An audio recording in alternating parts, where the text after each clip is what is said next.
Well, hello, everybody. It's a me, Mario. It's a me, Ryan Burns, DB Cooper Sleuth, and I am here with my good friend Chris Williamson. He is the host of the amazing podcast Vanished. I was just talking to him before we started about my favorite Vanished episodes, which were about Jesse James and John Wilkes Booth. Just you know. We were kind of getting into it about how the Lincoln assassination stuff is so much more than just Booth shooting Lincoln. I mean, it's a miracle that the Secretary of State survived. Yeah, he just a complete miracle. I mean, he had a 19-year-old maniac from Florida on him with a Bowie knife, stabbing his neck, and he just happened to have a neck brace on the Secretary of State, but he sliced half his face off. Right. Don't mean to sorry to cut you off on your, but we're getting some feedback. Yeah, he did. Yeah, I'm getting something back. Is when you were talking, let's see, how am I sounding, people? Y'all let me know. There's a lot of echo. There's a lot of echo from you. You're delayed. Your audio, and so is mine.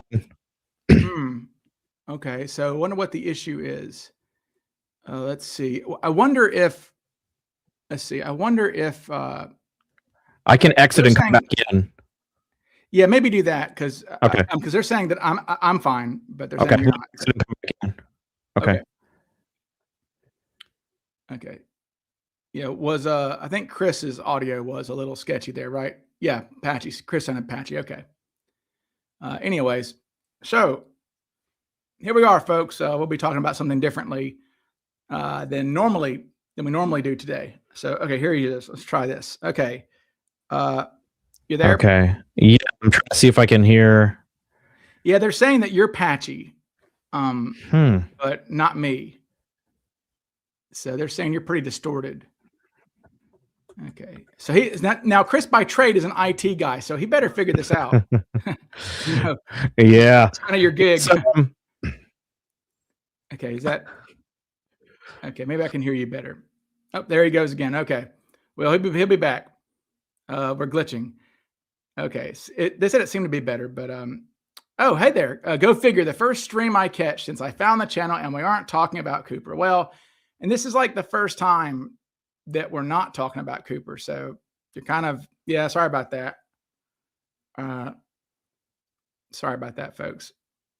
Anyways, so how are we doing tonight? Hello, everybody. They're saying he's good now. So I didn't think he was, he sounded kind of sketchy to me. All right, Chris. All right. So they were saying you were better last time. Let's try it again. How do you sound? Am I still sounding, am I sounding broken up to you? So your audio is good, but what's happening is it's about 30 seconds behind mine. The whole audio feed is like 30 to 45 seconds behind mine. What on earth? Okay. Well, everybody's saying I sound fine. So, but it wasn't like this when we were talking before, right? Not until we started recording. Huh. Well, I mean, they're saying, you sound fine now. Am I still on feedback for you? Huh. Give me a minute. Okay. Okay. No worries. We'll figure it out. This is a minor glitch. I'll entertain you people. Something's going on with it. I'll make fun of weird. But you sound fine though, Chris. You sound fine to me. I mean, you were patchy earlier, but you sounded fine. Okay. Yeah, maybe he's a little loud. I might be able to adjust him if he's a little loud, actually. Yes. Seth says there will always be 3 jobs: tax collectors, funeral directors, and IT workers. That is, yes, there we go. Walter Recca shot down Amelia Earhart using a 0. Yes. That's pretty funny. Okay, I think we have it now. Okay, you sound good. Yeah. I had some feedback. I think it was my amp here at the office. So we haven't actually recorded in this office for some time. We had a little bit of a flood in the office a couple of weeks back. So I just hadn't messed with anything. So I think we got it now. Saying the ghosts of Amelia and Dan. But anyway, yeah, we're talking about the Lincoln people, the Lincoln assassination. But you've done episodes. So Vanished people, if you've not listened to the Vanished podcast, go check it out. You've done like the Mary Celeste And Yeah. Yeah. We covered so the first season of Vanished was 16 episodes. It was all about Earhart, and we went through the entire case from cradle to the grave, and at the time 86 or whatever years it had been since the disappearance. And season 2 we opened up with Jack the Ripper with season 2, and that was a very difficult series to do. And then we continued on with John Wilkes Booth, who it's probably my second favorite show we've ever done, with the exception of the Earhart stuff.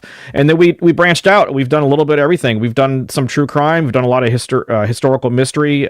We did Zodiac.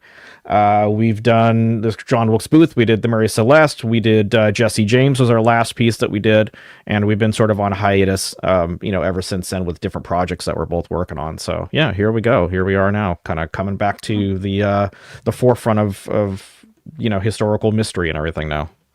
Gotcha. Well, now, okay. So, they're saying he's too loud and I'm too low. Good Lord, people. Let's see if we can figure this out. I mean, they're saying it sounds better, so let me I'll try to speak up though. No, how about now, guys? Let's see if I can. I just kind of adjusted my settings. Too loud, or did it take it down? A little better to me, actually. Okay. Yeah, got to do some tweaking along the way until we get it right. It's live. We'll do it live. God, we'll do it live. Funny that things like that are now ancient history. I know. Like 20 something years ago that happened. Everybody says it's good. Okay, yeah. We'll continue. But so cool. Yeah, you did Earhart, and then was Cooper the next one you did? No, Cooper wasn't until a little bit later. It was Cooper I broke off on my own because Jen was tied up with some other stuff, so I did Cooper by myself. It was Earhart, and then it was Jack the Ripper. Season 2 opened with Jack the Ripper. And we did 5 episodes in Whitechapel, about 15 hours of coverage there for that. Our dives are pretty deep. Yeah, they're pretty deep. Our John Wilkes Booth, some of those episodes were 3-4 hours plus for a single episode. And of course, when you pull the whole trial by jury segments in and you kind of go that route, it eats up a lot of time. But we didn't want to be known for shortchanging stuff and all that. We wanted to make sure we did really deep dives, and that's kind of what we become known for. One of the things we become known for. Well, you should, and that's why I like it too. I mean, that's why I don't mind going for my shows. I don't mind going 3 hours or something, because I know that if I find something interesting, it's nice to just listen to it in the car, driving, or chores at the house, or whatever it is. Oh, thank you. A long name there. Thank you for the super chat there. Grider has the plane in his garage and has solved the case of the cause of the crash. You both sound fine, by the way. So yes, Grider found the plane. Yes. Yes. Although in fact, to bring it all back, Grider did crash a Lockheed Electra.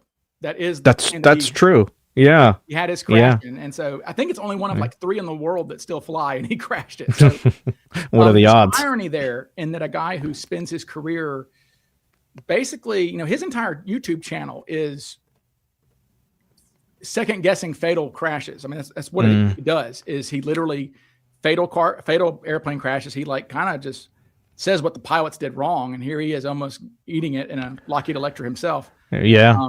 Yeah. Nicole says that we listened to the John Wilkes Booth season on a drive to Vermont. It was fantastic. Oh, thank you so much. Thank you, Nicole, for listening to it. I applaud anybody who listens to my voice for longer than a few minutes at a time. Jen is fine. Everybody else is fine. But I'm glad that anybody would listen to the show, and I'm glad that people have really sort of become drawn to the format and the style and kind of what we do. We're very proud of that, and we're very proud of sort of coming up with that process and putting it out there for an audible piece for people to hear. And I think our format works really well with long drives and lengthy listens. That's kind of what we're for. So that's what I like to do. So what somebody was asking you, who is your favorite Jack the Ripper suspect? Oh God. I'm gonna have you guys listen to the episode of the show. I'm gonna kind of dodge that one. We have a suspect that we come up with in the show, and the reason why I'm saying that now is because it's kind of a pretty big spoiler if you're not into the story or you don't know much about it, and so I want to I want to leave that. But I would say that our suspect, the person that we really presented as Jack the Ripper, was someone that was found floating in the Thames. I'll just say that he was found floating in a river, and that's how he was brought into the case, officially. So it's a really compelling story, and the Jack the Ripper, that whole that time period was just horrific. It was just a horrific time period, and we had to really sort of juggle, the women that this person, really just did these horrible things to. And the women were we really tried to do the best we could to keep the women at the center of the case and at the center of the story, with this character, this figure looming over it, of course. But while we're investigating who might have been Jack the Ripper, it's very important for us to keep the women at the center of the case. And that's what we tried to do with it. As you should. I mean, it's pretty horrifying what happened to them. I've had this strange theory that maybe I've always felt like maybe that the women that he went after, that like they were, I feel like, and maybe it's a theory. I mean, I've never heard the theory. I'm sure it's a theory. I don't do Jack the Ripper stuff, so I'm not like breaking ground here. But my thought would be that maybe he contracted an STD from a prostitute and didn't know which one. But these were women who he had been with before. Yeah. And he didn't know which one gave it to him. And so he killed them all. I mean, maybe. Yeah. Maybe. He certainly had a type. And I would say, if you move to Zodiac had a type. And there was, you can almost, if you look at the Zodiac case and you look at sort of how it started and how it ended, it's interesting. It's creepy even, kind of how the incidents, I'll just call them, sort of started and wrapped, historically speaking. But, Jack the Ripper had a very specific type too, for the most part, until he got to his last known victim, who was Mary Jane Kelly, who was significantly younger than the other women that he victimized. And I tell the story a lot, but I'll say it here because I tried to. Up to the point that we recorded Jack the Ripper, we had only done Earhart. We had been in a very long, lengthy dive for Earhart, probably about 2.5 years or so, personally for me, that I was going nonstop, 8 to 10 hours a day on the Earhart case, going through this whole process. And I wasn't frankly sure if, people would still want to hear from us after, especially going into totally different territory and opening a whole nother case. And Jen was, adamant that we did it and was confident that we would be listened to still, and that people would still want to hear what we have to say on it. And I think, I got to see, I should say, the Mary Jane Kelly, the crime scene photos right before. And I remember Jen telling me specifically, like, I specifically don't want you to look at it prior to when we record. And I remember we recorded the night before Halloween. That whole thing it was very, it's horrid what he did to those women, and especially what he did with Mary Jane Kelly, and specifically at the end. This is that's a gross. Yeah. It was a very horrible, nastier things you'll ever see. I'm a guy who, I'm a former district attorney. So I had to prosecute lots of violent crimes. I had to see lots of crime scene autopsy photos, and honestly, I've seen a lot, and in 20 years, and a photo from 1888 is way worse than anything I've ever seen. And it's like, good Lord, what a maniac. They called it the Autumn of Terror for a reason. It really was. He created something, in Whitechapel that was in and around Whitechapel that was, it terrified the general public. It terrified everybody. And, it's we go from Amelia Earhart, who is still considered, I think, by a lot of people to be America's sweetheart, and then you turn it over to Jack the Ripper, which is just this horrible human being. And we've covered a lot of really bad people. We did Henry Avery, which is another one, the King of the Pirates, and again, one of the most horrific career, very short but horrific career. And then you look at someone like D.B. Cooper, who existed for maybe 5 hours, roughly, that we know about, historically speaking. And, he pulls off the greatest, one of the greatest crimes. And I don't even really, modern aviation history, but I mean, I would say just in history specifically. Yeah, he pulled off one hell of a crime. And so we've covered a lot of different people on the show, and there ain't no one like Earhart for sure, as people say.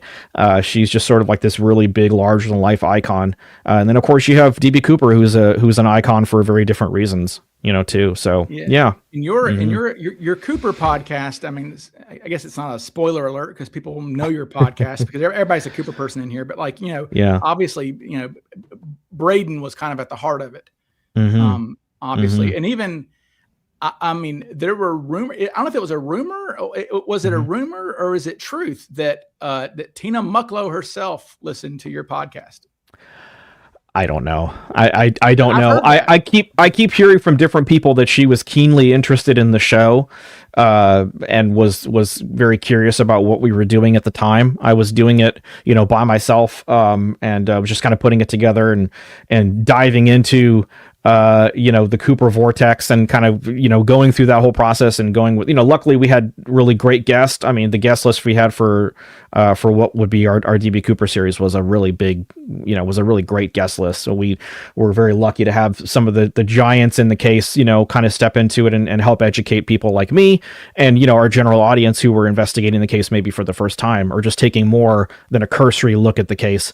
But yeah, I had heard rumors that Tina had listened to, the series or had listened to the shows, and it was the first time we had released anything on one night. We had released it was a 3-part series, so it was about 7.5 hours or so of content. We just released it on the anniversary on that night. Typically we would do it bi-weekly or whatever, for everything we'd done before that. But this time we just kind of put it out there, and was 2022? Yes. Yeah. I think so. Yeah. I was waiting with bated breath, because we had worked so long, with Darren and taking such a deep dive with everything. And I remember releasing it, and being, just kind of like going to bed that night and, people, waking up the next morning to people saying that they really, really enjoyed the show and everything. And so it was great, and yeah, whether you think it was Braden or not, it's almost beyond that. It's more of just, we wanted to put we wanted to shine the spotlight on someone that, hadn't previously, if you weren't involved in the case, you wouldn't know who Ted Braden is. But I would look at that guy's, his history and just the connections he had and the people. And it just something kept causing me to think something is really weird here. It's a really strange. The guy is strange. Yeah. Yeah. And his career alone is amazing, Yeah. So yeah, I remember, and I'm so glad you did that because, I was an early Braden guy, along with Drew. And I mean, I had a lot of research on Braden, and I mean, I was so happy to be able to add him to the Wikipedia page. It's like, you have all the same lame suspects for so many years. And it's like, guys, there's a guy here, who is really good, suspect. And but yeah, you were the first ones to do that. And I'll tell people, you turned the podcast into a book. I did on Amazon. So yes, y'all can go find it on Amazon. Take the money and run. So yeah, we're just talking about the title, the uniqueness of the title. Yeah, there's not enough Cooper books out there, folks. So go get my book if you want to. Not enough ones that have good information. I mean, or good. Thank you. Like content. It's just like good. Yeah, I really enjoyed it. So I appreciate it. That's high marks coming from you. So I appreciate that. I mean, my position is always been, when I release a book or when we release a series of the show or an episode of the show is to, my biggest thing is to try to impress the people that we did the show with, that we had on the show as guests, because those are the people that are involved in these stories, that have made careers out of these stories and have been so deeply ingrained in them for so long. So when people can come to me and say, hey, I really enjoyed what you did, whether they agree with, the end result or not, that's a big deal for me. And it's been like that with Earhart, and we've had some really heartwarming moments with Amelia Earhart's, family and George Putnam's family and, people that knew Earhart and Noonan. And, those are the biggest compliments that someone like me can get. Well, that's what we're going to that's going to segue us into talking about what we came in to talk about. And I will use one of John Limbach's always funny with the little puns. This is a good one. He says, if Bruce Smith was on with Ryan and Chris, the show could be titled Nikamororo Woo Woo. Yeah. Funny. Nikamororo. Yeah, that's an island that just doesn't seem to leave the general scope of the case, no matter how hard, people try to leave it behind. It's an interesting aspect.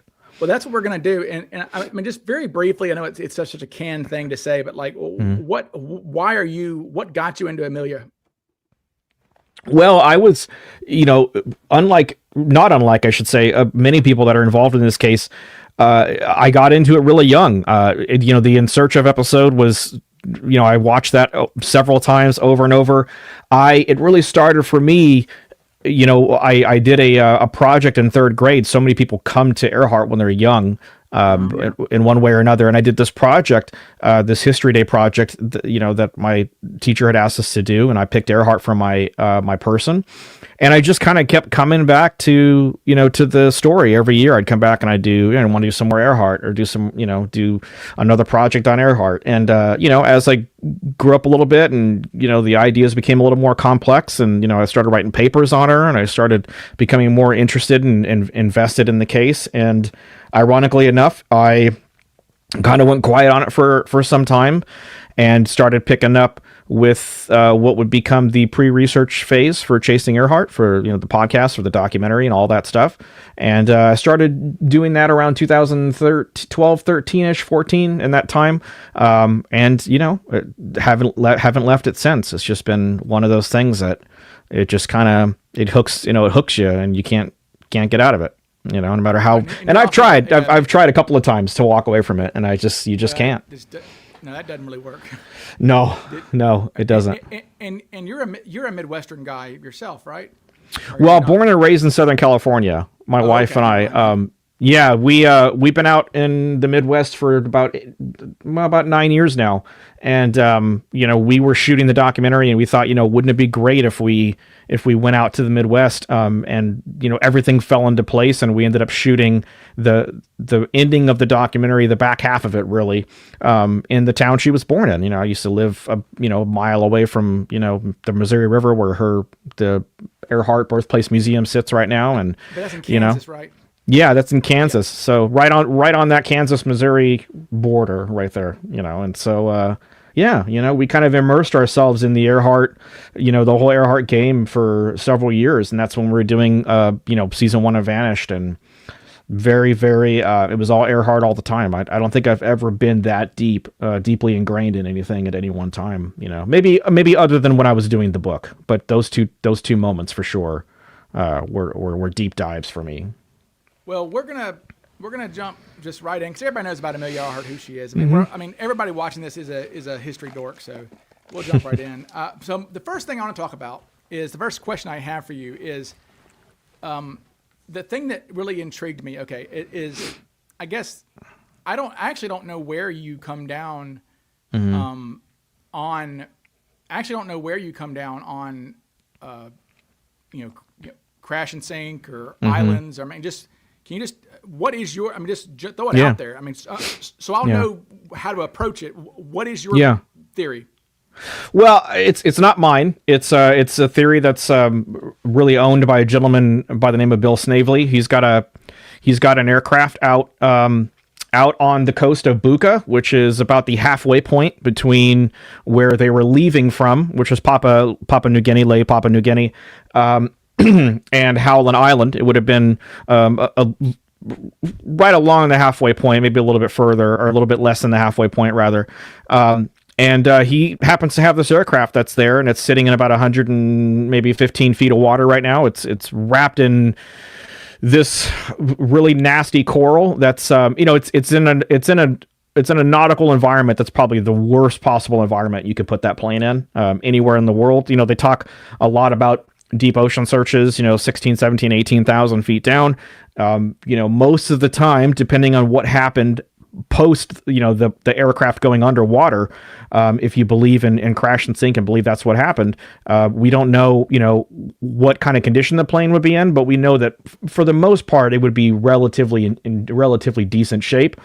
However, with Buka, it's been eaten alive by that coral there, and you're in an area that is not very friendly, and it's the people of Bougainville really care very much a lot about that underwater environment. And there's been a civil war going on in that area for the last several years. It's a very, very difficult part of the planet to work.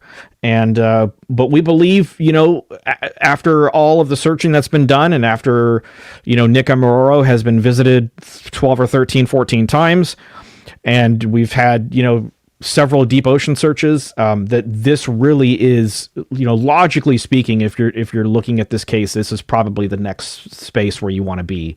And I think, with that aircraft there, the math and the time, the distance to fuel and everything ending up, and then, oh, by the way, at the end of this, this map, there happens to be an aircraft that has 22 matching characteristics of Earhart's aircraft.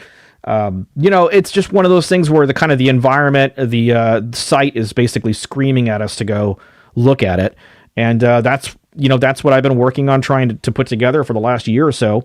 But it's a difficult environment to work in, and getting funding and getting the support you need is very difficult. And the Earhart case is a nasty one, and we've had a lot of nasty curveballs thrown our way, and we've had a lot of people that will say at the top of their lungs, this is it. We've ended it. It's over. We found her, or we found the plane, or we found this piece of information that makes, that puts it home, only to strike out.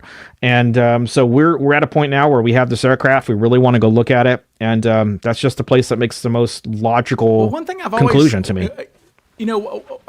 One thing I've always been bothered by is where, funding is such a big deal. Obviously you have to have money to go look at things.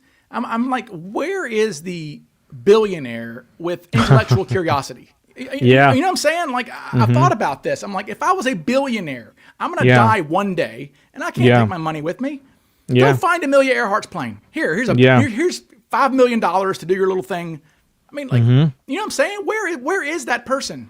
Yeah, and I've talked to a few of them. I've talked to a few of those billionaires over the last couple of years, and you're going to need to find somebody that has that intellectual curiosity, has that love for the case, that wants to see it solved. Maybe has a deep appreciation for Amelia and what her legacy means and stands for in 2026, and it's a very strong, powerful one. It's a very wide-reaching one. You're gonna have to find somebody like that that's gonna want to put their money where their mouth is, and as you said, here's a couple $1 million, go get me an airplane, that kind of thing. But there's also a very high strikeout record. The odds are not in your favor in this case specifically, and so it's one of those reasons why I think people are still they still sort of are drawn to this case like a magnet. It's because, everybody who's anybody in this world, in the aviation community and aerospace and everything, they've put their hats in and they've all struck out. And, people from the outside looking in that have never touched this case have thrown their hat into the ring and they've struck out. It's a very tough, it's not as easy as well. It's just down. We know where she was at. We don't really, we know what she said, for sure. But this case has never been, it's never been a lack of data. We have a lack of agreement on what that data is interpreted to be, what that data is. And that's really, that's really what it comes down to. We might have spent, decades searching where it's easiest to search maybe, but not where the evidence actually points. And I think, again, that draws us back to Buka, who has the biggest gun in the room right now, and I think it's Bill Snavely, and I think it's Buka, and I think it's there at that aircraft. Is Buka a smaller island than Gardner? Oh yeah, well, it's bigger than Gardner. It's a bigger area than Gardner. It's along that halfway point. And people live there, right? People live there. There are people that actually live there. There are natives that live there that care very much about their home and that island, and have protected that aircraft for 88 years. That give very specific authorization for certain people to go in there. Bill Snavely the reason why I respect him so much is because he has spoken, with the people there, and he has made sure that, that they are taking excellent care of the island when they go in there. They're respecting everybody that's there. They're not causing any unnecessary or undue problems. And he's worked out a really good, kind of exclusivity there for him to go in there and try to determine if this is her aircraft. And that's something that takes some time to do. It's not easy, and it's fragile sometimes. And so you have to keep that up. Well, what would the theory be? Is that she turned around, I guess? Basically, yeah. And what's interesting is, I've talked with several of the World Flight pilots that have, made the flight around the world, have been successful at it. And, every single one of them, I said, look, if you're in that specific situation, Anne Pellegrino, who was the first one to make the flight. And then, of course, Linda Finch, who made the flight successfully as well. They both said, I'd turn around immediately. I'd turn around if I was in that position. I would do exactly what Bill is theorizing that Earhart and Noonan did. And they basically decided to turn around because they knew they were going to run out of gas. They knew that it wasn't where they were going and what they were trying to attempt there because of the headwinds basically that they hit, the unexpected headwinds that they hit. They ended up burning a lot more fuel. And so they had to kind of pivot and make a decision. And they decided unilaterally, we think, to turn around. And we do have known, historically documented, really bad weather that was going on in Buka, over Buka of that time. And Bill theorizes that the airplane was struck by lightning.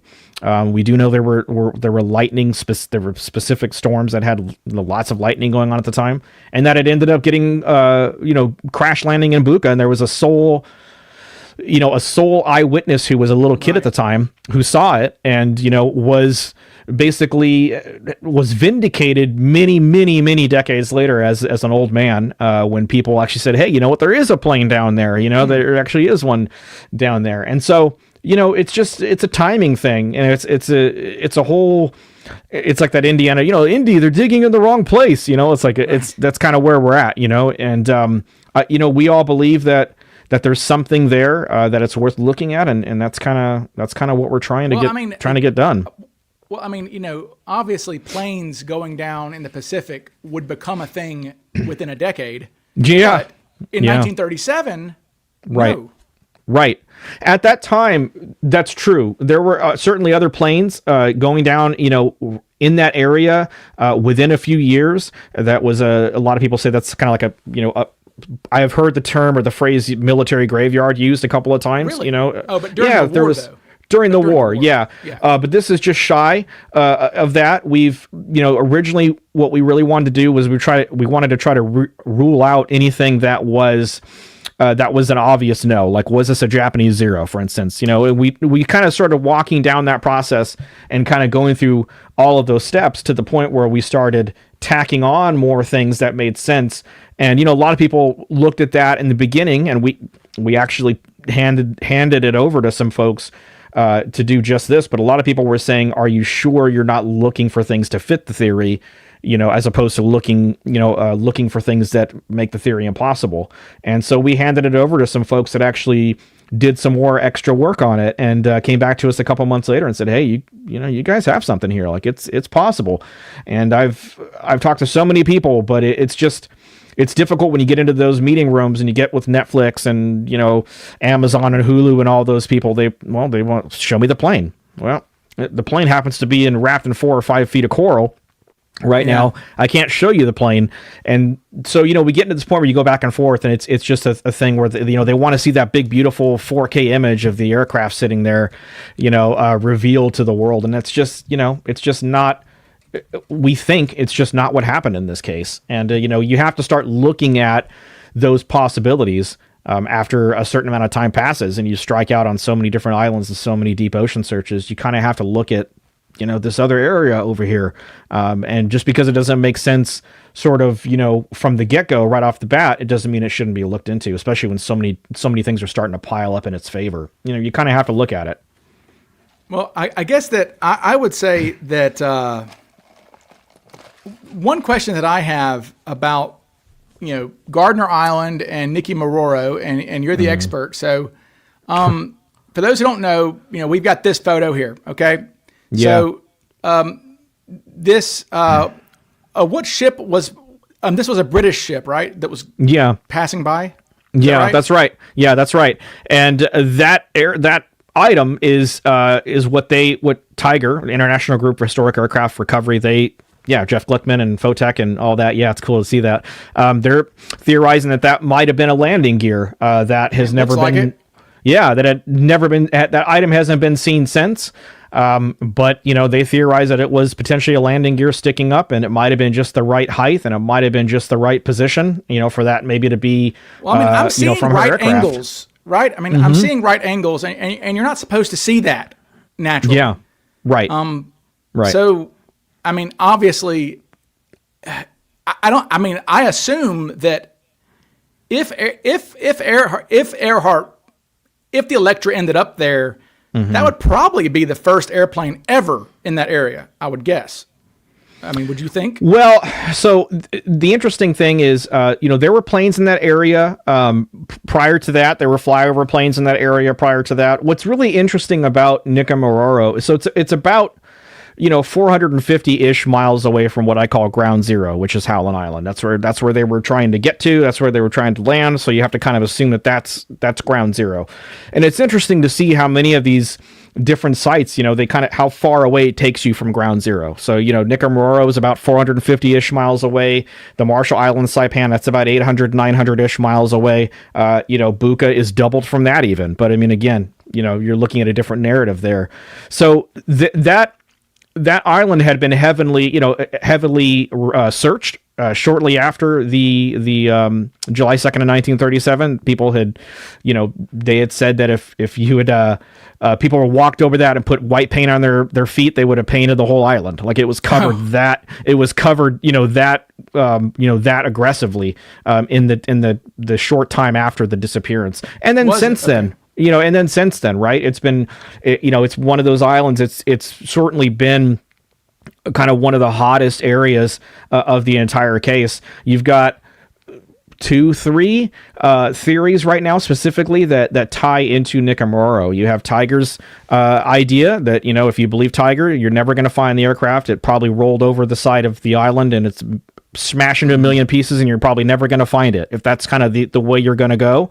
But even some people within Tiger or that had worked with Tiger have now started to form their own opinions, and that those opinions have also hit the news and made a lot of news, like the Archaeology Channel and Dr. Richard Pettigrew. Basically, Dr. Richard Pettigrew's theory is that the aircraft is in the lagoon there at Nicomaroro. So there's a lagoon that's kind of inside. If you pull up a shot of it, you'll see there's a lagoon there. And in the lagoon, if you look at what's called the Taraya object, which is what they're calling it, if you Google search Taraya object Amelia Earhart, it'll come up. You'll see the lagoon. You'll see some of their very own, satellite imagery that they claim, hey, this is maybe not natural. This is something that maybe makes sense for us to be looking at more aggressively. Or just try to Taraya, Tariua or Iura, Taraya. Let me see. I just blanked on it. I've got it. Taraia. Okay, it was like UX, so it's IA. Yeah. So if you look at that, it'll have its own, you'll see it right to the top there. It'll have its own, satellite imagery and everything. Yeah. And then now you've got Justin Myers, who's another pilot who has got yet another satellite image that's at another area that's inside the lagoon or in the island that he believes might be, the aircraft. So you've got an awful lot of attention on that little island now. I'm going to show the photograph here. So there you go. Yeah. Okay. So there's this lagoon here, and so somewhere in that lagoon is this thing. Yes. And I mean, I don't now keep in mind, this is the Taraya object. This is the object, right? So when you look at sort of everything that's sort of woken certain people up and has sort of gotten people to get involved, Purdue, if you know Earhart's legacy, if you know her history, Purdue is her closest working relationship with Amelia. When she disappeared, this object, this image that you're looking at, that your audience is looking at right now, is actually what got Purdue to get up and actually get involved in this search and to kind of get into bed, so to speak, with the Archaeology Channel and Dr. Richard Pettigrew. They are so convinced in Pettigrew's work that they've joined forces with him and are going out to Nicaragua. Probably they had it set for last year, but they had to postpone it. And so they're going to go out, I think, sometime later this year. But then I heard it was postponed indefinitely because they had some funding issues and some different things. So I don't want to put, words in anyone's mouth, but they're having some trouble potentially, getting the funding and kind of putting it past the finish line. And that seems to be, a common thing in this case. A lot of people are having that same kind of trouble, unless you have your own money, Yeah. Well, I mean, what is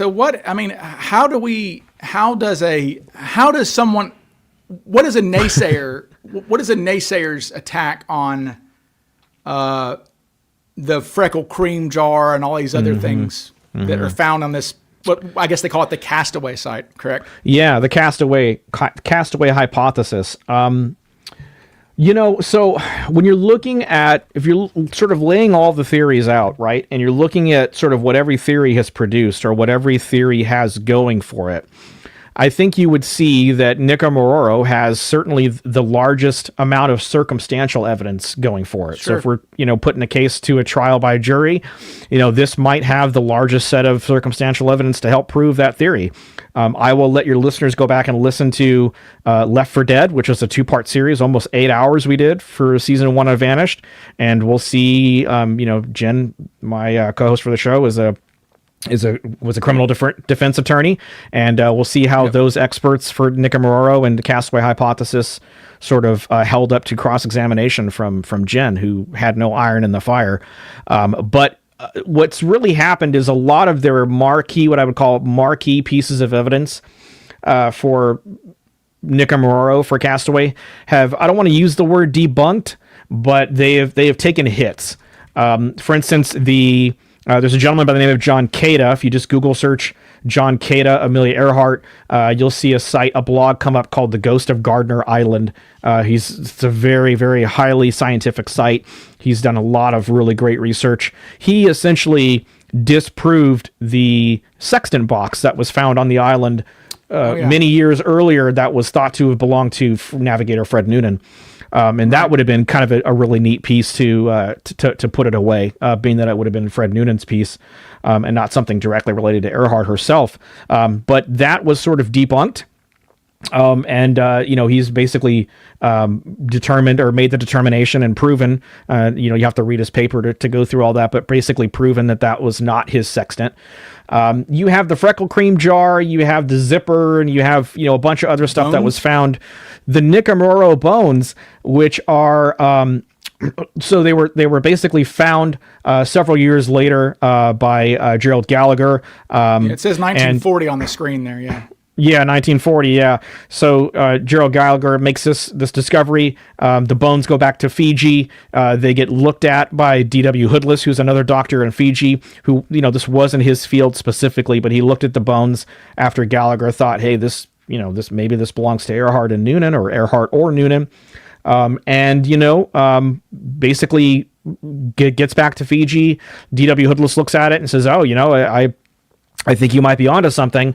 That makes the bones, potentially something to pay attention to. And, but it wasn't his field. And he was basically looking at these bones. And shortly after he looked at the bones and kind of went through that process, the bones were quote unquote misplaced. And we don't have those bones anymore unless they're somewhere, we know all about misplaced evidence in the yes I'm kind of preaching to the choir here, trying to find the words, but the bones were misplaced. We haven't seen them since, and what ruffled so many feathers back in, I don't know what year this was now, 2015 or 16 maybe, with Dr. Richard Jantz, who was basically like one of the foremost forensic anthropologists in the world. He got a chance to re-examine the bones so many years later, and he made this stunning claim that the bones matched Earhart more than 99.9% of the people that were tested in the environment that were in that on that island or in that area, or people who were known to be in that area at the time. And that kind of again, shook the whole world up and thought, okay, this is, they see that big 99.9% number, and, that's all they sort of zero in on. And then it turns out, that, hey, that maybe not, maybe wasn't, the case, and maybe it was actually not Earhart's. Maybe it was more, they've since discovered that the SS Norwich City, which ran aground there and is still there, off the shores of Nika, not much of it, but it's still there. That's the one that's in this photo, people. You can see it sitting there. Yeah, there were like 11 people or something. I could be wrong on that. There were like 10 or 11 people that were, that were there, that were part of that crew, that, those bones could have belonged to one of them. They were proven to be on that island. We have photographed evidence, as we're looking at here, that ship was there and ran aground there. And so, you start to look at all that stuff, and it starts to sort of poke holes in the narrative of, what they're trying to put together. And, when that happens, theory kind of tends to fall apart. And, we've seen that in this case where theories get really white hot for so long, and then they tend to, aspects of the theory tend to be disproven, discredited, or another theory comes out and happens to have something that may be a bigger shark. Yeah, very Coopery. Yeah, they're very, very similar, cases. The only difference really between the two cases are the people at the center of them. One is the most, one of the most famous woman on the face of the earth at the time she disappears, and the other one, is basically a ghost, a man with no name, but happens to have a lot of names. I wonder, like, I bet it wasn't until like Marilyn Monroe that somebody became more famous than Amelia Earhart, who was a female in the world. It's interesting that you say that, because I a lot of times will make that comparison, because Amelia was one of those people that could sort of turn it on like a switch.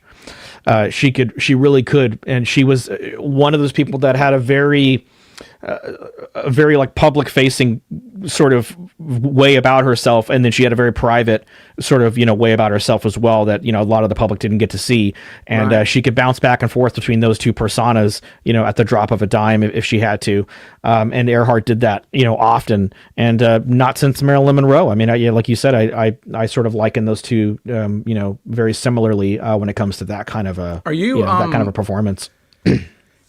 Are we? Is it people just being cynical in the 21st century, thinking that Putnam and Earhart were just a marriage of convenience? Are we being too cynical there? Yeah. They loved each other. Earhart had a boyfriend, a relationship with a gentleman by the name of Sam Chapman, and this relationship takes place sort of leading up to her introduction and relationship to George Putnam. It was kind of her, she had gotten some fame and was dating Sam Chapman, but Sam Chapman wanted her to be sort of a kind of a traditional housewife, so to speak. And she obviously didn't want that for herself. They were going in two different directions at the time. And, here comes George Putnam, who, saw her as basically a money printing machine. But also, he knew what he had when he saw her. I say that not to be cheesy, but the same thing I felt like when I met my wife for the first time. Like, I knew immediately. I just knew. It just something. And he pushed for her a lot. And she said no to him several times, turned him down several times. And, he wanted her, I think, not just for the business side of it. I think he wanted her for a life partner. And I think he really sort of fell in love with her pretty quickly. And I think she eventually fell in love with him. And I think if you'd talk to people that are in the families, people that are in the Earhart and the Putnam family, descendants of those folks, you would see that they were very loving behind closed doors, and they just had a very public facing persona. Now, George Putnam was, also a very staunch businessman, and he was, he was an ass kicker, and he obviously was protecting, Amelia Earhart, who was his business interest, and then his wife, and then both. And but it was mutually beneficial, though, for both of them. Mutually beneficial. He protected her fiercely to the point where some people, he chalked up sort of a bad reputation for doing so. But, nobody ever said anything like that about Amelia, which I think was very interesting. I think George was sort of in a position where he would, I don't know this for sure, but I imagine they had conversations where he would tell her things like, I'll take the brunt of this. I don't mind being the bad guy, so you can, save your reputation, and so we can keep that reputation honest. Not that they were doing anything bad or anything like that. I think that they just really cared about her relationship with people, with kids specifically. She took that role very, very, very, very seriously, and she wanted to make sure that she was remembered for that. And I think mission accomplished there for sure. I mean, she seemed like a kind-hearted person. Didn't seem like she was mean or anything like that. She could cuss like a Marine Corps DI. Is that right? Yeah. Oh, yeah. She was, she could hang with the guys, and she could get her hands dirty, and she could do all those things. But she also knew how to flip it on a dime and be very, very sweet, not only with children, but, with women, just being very impactful. She would meet people, and it would change their lives. It's really quite remarkable to sort of read those stories, and even hear in some cases from some of those people that she touched all those years, back then, and kind of how they still remember her now. But she could hang with the boys too, it sounds like. Sure could. Yeah, she sure could. So, yeah. I mean, she would have had to. I mean, obviously, if you're cramped up in these planes forever with the boys. Yeah, and she, she had very, very, very strong beliefs and things that she really wanted to make sure that that she cared deeply about, and like alcohol. She had a very bad history with her father being an alcoholic, and she didn't take any of that from George Putnam or anybody else that was around, them at the time. She would have no problem telling somebody to go, exit the room, get lost. She was a teetotaler then. Yeah, she kind of really was, and she was a powerful feminist at the time. And she was sort of in the ear of FDR, one of our the biggest names ever when it comes to the presidency. And she was close friends with a lot of different people. Eleanor, of course, she was very close friends with. She had a lot of say. There's even and I haven't confirmed this, I'm actually working on it right now, but there's even some rumor and innuendo that she actually planted the idea for what would become Social Security to FDR at the time, which I thought was pretty interesting. So we're trying to work that out and see if we could find any documentation or any letters or anything she wrote back and forth. Interesting. Did she did she go over? Wasn't she a nurse during World War I? Was she deployed over to Europe? She was a nurse's aide. She was in Canada, nurse's aide, and she got to see. She had a real distaste for war. That's another thing that I left out. She really, didn't like it at all, and didn't like sort of having to go to war, even for the reasons that we'd have, that we'd be going to war for. And I think that.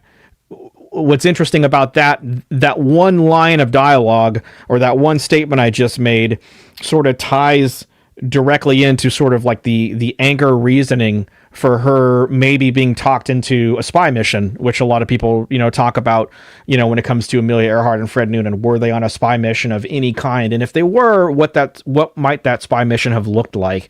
And I think, in order to get someone like Earhart involved in a spy mission, you might have had to lie to her. You might have had to say, look, you can help us prevent World War II if you could just help us do these couple of things. And that ties into sort of the ground loop incident at Luke Field in Hawaii on March 20th of 37. I might be wrong on that. My dates are...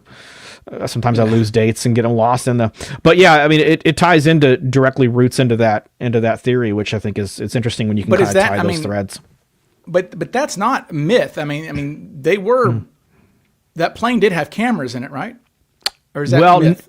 So it depends on who you talk to. Because we've talked to people who, a really good friend of mine, Doug Westfall, who's a historian and an author and a publisher. He spoke with, some of the people who he spoke with the gentleman who actually put the cameras in her plane, back. So, I mean, that's a pretty good firsthand source if you can get down to that. But yeah, I mean, we know that the March 20th, the ground loop occurs. They have to reverse direction. What we don't know is was that ground loop intentional? Was that something that she had sort of done purposefully to sort of kick off the whole spy agenda? Or, was it just like history writes it, which is, hey, they made a mistake and they had poor lighting and she ground looped the aircraft. It happens, So you have to kind of look at that. And really that changing the direction, the direction of her and Noonan's flight changes everything. They lose half their crew, on that as well, because, they have those crew, that crew has to go back and they have other things they got to do. So they can't, Manning couldn't stay along. If Manning was on board the aircraft, they would have had a Morse code expert and we wouldn't be having this conversation probably right now. So that one little thing, often in these cases, it's not one thing. It's the sum of a lot of little things, that happen for it to get the result. Mike's asking if there were pictures, would they survive if the plane was found? I don't think so. You mean like would the camera survive if the plane was found, or if there was pictures in the actual? He's saying, would the image? I guess you're saying would the film still be able to be developed? I don't know. It's a good question. I guess it depends on where you're at. The plane is. Yep, depends on where the plane's at. Yeah. Because I know that. obviously, everywhere in that area. All of these islands are mountaintops. Essentially. So that's why it's so deep, because they're mountains essentially. So anywhere that's not the mountain is deep. So right. I would think pressure would probably crush the hell out of the film, I would think, if it got deep. And then if it's shallow, that's a lot of damage. Yeah. A lot of damage. If the aircraft is in Buka, which we think it might be, then you're not gonna recover much of the aircraft. You're not pulling the fuselage. Any of those dreams you have of pulling the fuselage out of the water, those are gone. That's not happening. What the whole goal of Buka 3 is to basically go after the engine. What the theory states is that when they turned around, lightning hit the aircraft. It hit it on the left side of the aircraft, and right nestled in where the left side engine would have been, and so which detaches the engine, on crash landing. And what we think happened is there's a debris field there, and that the engine is actually something that we can get to and that we can pull up with the proper equipment, and that's how you identify it. And that's kind of how and why we reached out to. And I'm blanking right now on who made her engines. I'm sorry, it's been a long day. It's not Lockheed, is it? It's her Wasp engines. Oh God, Pratt & Whitney. I'm so sorry. Okay, yeah. Pratt, it's what happens when you're up since like 3:30 in the morning. So Pratt & Whitney, we spoke with them, and we said, hey, if we could kind of get this Buka trip together and get everything done, could we have somebody from your neck of the woods basically on site so we can positively identify the aircraft? And of course they said yes. So we'll have somebody there from Pratt & Whitney. So if it's her engine, you can't get any better than that. As far as identification. But so now what would, I guess in the Buka theory, what would their fate have been? I guess died on impact. Died in the crash. That's what we think. That they would have not made it out of the aircraft. That it was a pretty violent crash, and that they most likely died in the middle of a storm, and that storm was still occurring, when they crash landed. So it's very possible that they drowned, right? And nobody ever went and looked at the aircraft. They certainly weren't going to do it at that moment, and they never did until years later. Yeah, there you go. So they never did. So this is the object there in Buka. It's part of the object. Yeah, it's part of the object. The debris field's out kind of to the west of that image. Yeah. So. So basically the plane would be like within, you said like 5 feet of coral wrapped around. No, well, yeah, there's about the last we checked, because we've had people there actually putting hands on it. The last time, we've had it reported to us, it was like somewhere between 5 and 6 feet of coral that this thing was like encompassed in, basically the entire thing. So you can't, people that and if you know anything about diving, getting down there, even though it's only about 115 feet, you don't have much room for attempts with oxygen, with equipment. Right. They were doing this when they went down there initially. They were doing this on a very like a shoestring budget with really not a lot of professional equipment. Yeah. And so our hope is to get out there with the right personnel, the right equipment, the original team, and of course some new folks and some big names that are involved in the case. And I'm very proud that we've been able to make this this attempt, at least a cross theory attempt. So you have people that are involved in Castaway, Japanese Capture, Buka, Crash and Sink that have said, hey, we'll roll with you out there. And if well, sure. My goal has always been, let's have everybody there. If this is it, I think anybody who's ever worked on the aircraft or who's worked on this case should be able to be there when we confirm it. What country is Buka part of? I want to say it's still in. Well, let me just Google that. I guess. I'm gonna have to. It's been Papua New Guinea. Papua New Guinea, yeah. Papua New Guinea. And I have these answers typically, but I'm kind of fried a little bit. Papua New Guinea is a hostile place. It's a very hostile area, and Bill Snavely has worked for a long time with the people of Buka and with the with basically the citizen chiefs of Buka, the people that are there that run the show there, to get exclusivity over that site. And that's kind of what we've got right now, and we've got this this third expedition lined up, and right now we're just trying to get, like everybody else, we're in that funding boat, trying to get everybody to wow. Kind of get on board and try to knock this one out. Or, again, on the flip side of that, if it's not her aircraft, then you can rule a big one out. And that's kind of what we're at is look, my whole thing is I don't care who's right. There's certainly a lot of evidence to support, every major theory, and it's different types of evidence to support every major theory. So depending on what's right and what you sort of buy into, that's not my business. But I just want to, my whole thing is let's kind of rule out some theories if we can. Sure.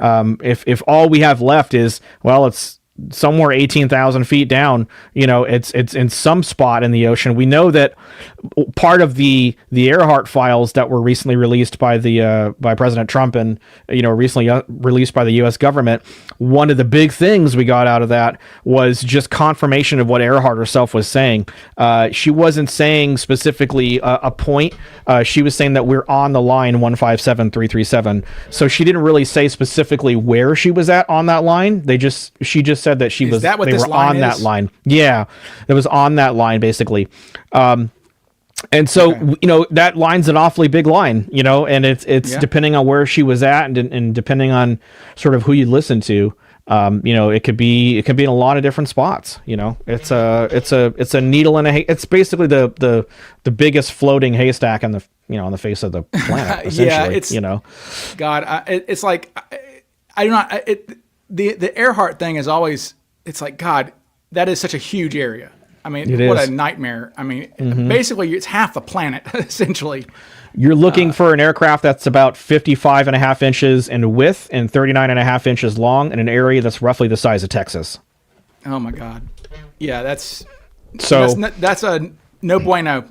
Yeah, it's very tough. So, I mean, unless you have it really zoomed in, and I think that's what a lot of folks don't understand is it takes a long time to zero in on a location, a specific location that you want to say, hey, this is good enough to invest the time, the effort, the money, the resources, the personnel into. And we think it's enough to go down there and try to look at it. And here's a better picture of so. Yeah. So there's a good. I don't think I've seen that one before. That's a good spreadsheet of all the different islands and the major theories. So, yeah. I mean, that's so you can see. Way.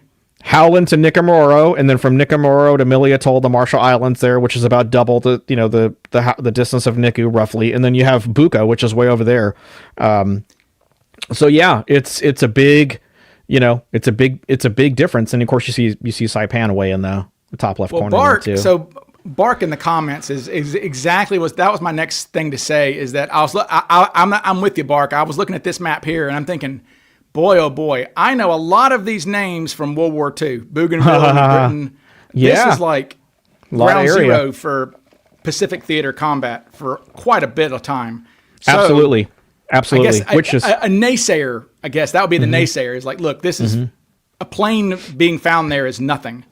Right. Well, yeah, right. And I agree. Normally it would be, but I think our job with this is to present to present enough of this to where, you know, people can't say that. They can't just say, well, all you have is an aircraft. Well, no, I disagree. We have the time, we have the distance, we have the fuel, we have, if you look at the aircraft when you get to that spot, you've got 22 characteristics that match. And I can tell you that we have,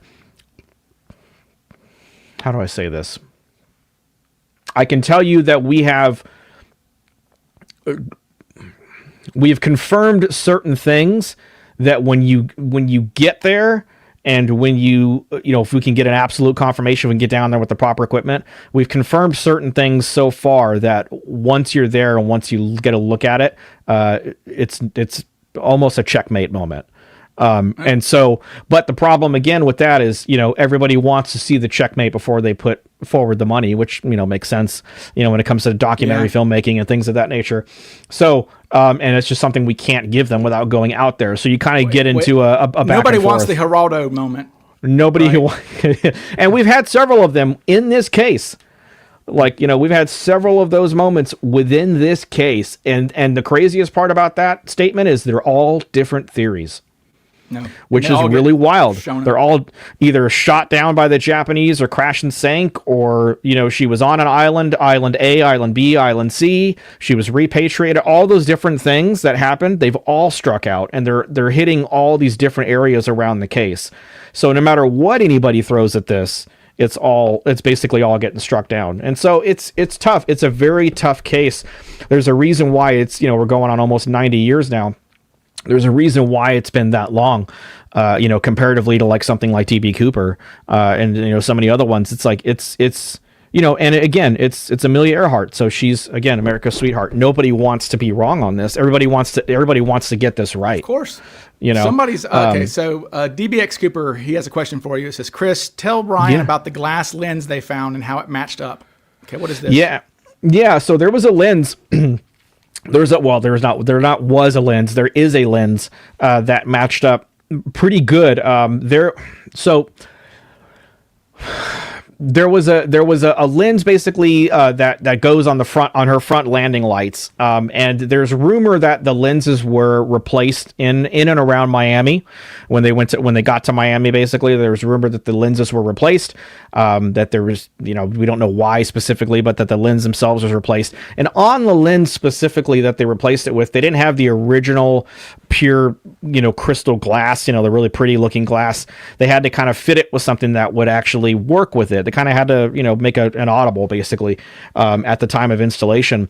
And there is a logo that's kind of like an Axe. It's like an Axe looking logo. It's like an Axe brand logo, not the Axe brand for like your deodorant and stuff, but it's a very old Axe brand that they had. And that was a lens that happened to basically one of the items that kind of happened to fit the theory.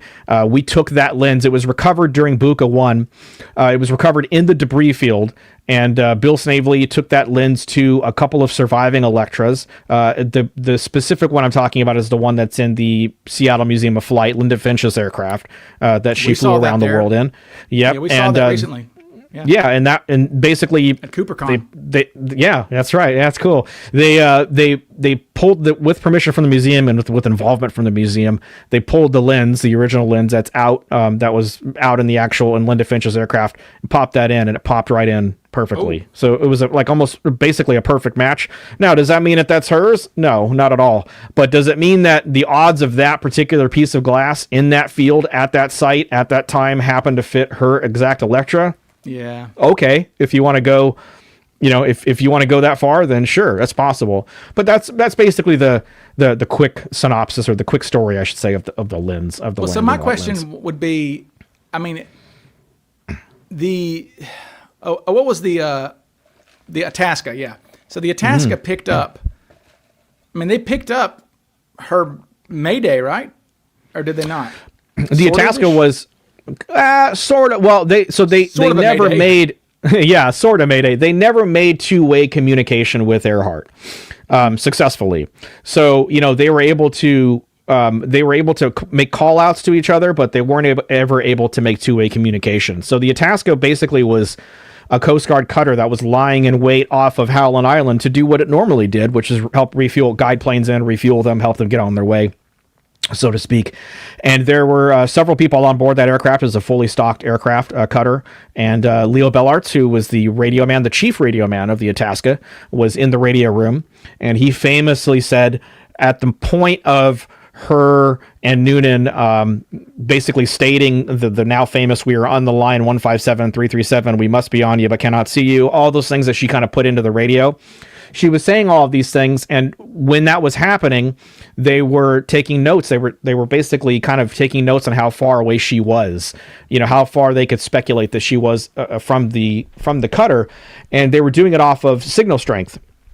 And the signal strengths work basically 1 to 5, 5 being the strongest signal strength and 1, of course, being the weakest signal strength. Well, at the time that Earhart was basically spouting all this stuff, out as much as she could, they were constantly pulling S5, S5, S5, S5.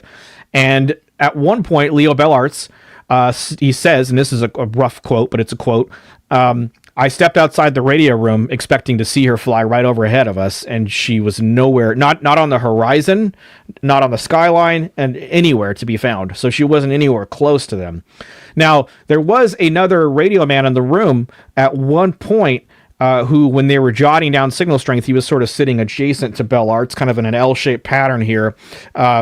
And he was writing down a couple of times. He wrote down S5 question mark and then S4. So he was sort of stating that maybe they were coming maybe a little bit away from them. Bellarts and some of the other folks that were in there were writing S5, and we still have those call logs to this day, and they're still available. They're online for folks who want to go and look at those call logs. So how does that now? My question is how does that work? How does that work with Buka? Yeah. Yeah, that's a great question. Bill basically theorizes that it had everything to do with something called skip, which is basically how basically radio signals bounce off the ionosphere. It's much more technical than I am comfortable talking about. But basically, it's how radio signals travels through the ionosphere. And we've had several people, ham radio experts. We had people that were on the show, and first thing I asked them was like, it's just 1,700 miles. Is this something we can really take for legitimately? And every single one of them said absolutely. It happens all the time. That particular time, or that particular year, there was Bill theorizes there, and doesn't theorize, he's historically, there's a matter of record that we were getting we had some of the most the largest sunspot activity in the world at the time that was going on at that year, and then the next year and the next year after that, if I'm not mistaken. So that happened to be going on at the time, which would actually inflate the signal strength and the skip and everything. It would actually inflate the odds of it working, or of it actually being functional or being in play. Well, that's here. It's funny because the audience is ahead of me basically already, because that's my next question is, the skip stuff is what I'm sure Tiger believes that skip is how the girl picked up the signal about Norwich City or New York City, whatever it was, right? Yeah, right? both. Yeah. She was saying she was saying it was maybe New York City, but it was, and then they sort of they theorized. Oh, Norwich City. Yeah, that's probably what it was. Look, if you think the Bevington object is legitimate, then that means she crashed or landed really damn close to the Norwich City ship. Yeah. Yep. So that's plausible. Yep. But now so now Mark Meltzer, everybody knows Mark, our old skydiver in our group. Mark's also like a radio freak. Okay, like that man is a radio. I should send him some of the stuff we have and have him look at it and just you tell me. You know what I mean? Like I don't want to be involved. I want you to tell me. That's kind of the whole point. That's what we did originally with our guys. Yeah, I will give you his email because he is an amazing resource for radio stuff, for old school. Appreciate that. He says I asked him about the girl. Now where was she? Arizona or somewhere? Wasn't she Florida? Betty Klink was in Florida, if I'm not mistaken. There was a few of them that heard her. Those post-loss radio signals were everywhere. They were bouncing all over the place. It's not just one, but Betty Klink is probably the most famous version of that. It's probably authenticated to be legitimate. According to Tiger. But yeah. Now, but now Mark was saying that he thinks that's way too far for skip. That's way too far. But that would be my thought. Yeah. Is that the distance is like, if they were in Buka, that's 1,000. That's 1,500 miles away from where the Itasca was, or almost 1,700. Wow. And actually, it's a different frequency too. That's a big one. She would have been. Keep in mind that if she was in Buka at the time this happened, she would have been using a nighttime frequency. The Itasca would have been using a daytime frequency. So it's an entirely different frequency. Interesting. Okay. And so that plays into that comes into play, and we don't know because we weren't there, so we won't know. That's one of those post crash investigative questions you could probably ask once we found the plane somewhere. We could determine from there. Jay is asking if she flew at night. She did, not all the time, but they did fly at night, but not like 24/7 through the night or anything like that. It wasn't. They didn't ground and pound like that. Yeah, I mean, I would imagine that they probably took off sometimes when it was still dark. Probably. Yeah, the wee hours. As a matter of fact, it was like that for the ground loop, and that's for in Hawaii, and that's why they one of the reasons why they said that she might have crashed in Hawaii was because they take it off with a little bit too little daylight. Her first crash, yeah, right. Yeah, Hawaii, the one that basically changed everything for the flight and reversed the direction. Yeah. Wait, so you're saying that? Okay, explain that. So originally, so for those who don't know, yeah, Amelia takes off in Hawaii and is basically all the way around the world by the time she's doing this. Yeah, originally her first stop was going to be, so it was going to go from Oakland to Hawaii, from Hawaii to Howland, which was the biggest hop, which would have, if you think about this just from a practical reason, right? It gives you're physically the freshest you're going to be. You're mentally there, sharp. You're not, you're putting the hardest hop, as she called it. You're putting that on the front part of the trip as opposed to the very last thing that you do, which is the most difficult part of the trip. Sure. So yeah, a lot of that comes into play too. And so, what was I going to say about that? The theory that I really don't like, and I just immediately I was like, this is stupid. And I mean, that's just me. But let me brace myself. This one. Yeah. Well, it's and I mean, I have the pictures of it. It's this thing, right, with the photo. Of Japanese capture. Amelia. Talk to me. Tell me why you don't think it's possible. I mean, to me, that really reeks of. Part of me thinks that reeks of. I don't want to say racism against the Japanese, but it just sounds like I don't think the Japanese. We were not enemies at the time. I mean, we weren't friends, but like they would have earned some brownie points if they'd been like, "Hey, we saved Amelia Earhart." I mean, they knew who she was. It depends. Right? Some of the theories. So the whole picture, the Jaya Doc photo, that's an interesting picture. That is, that drops in 2017 as part of the Lost Evidence documentary.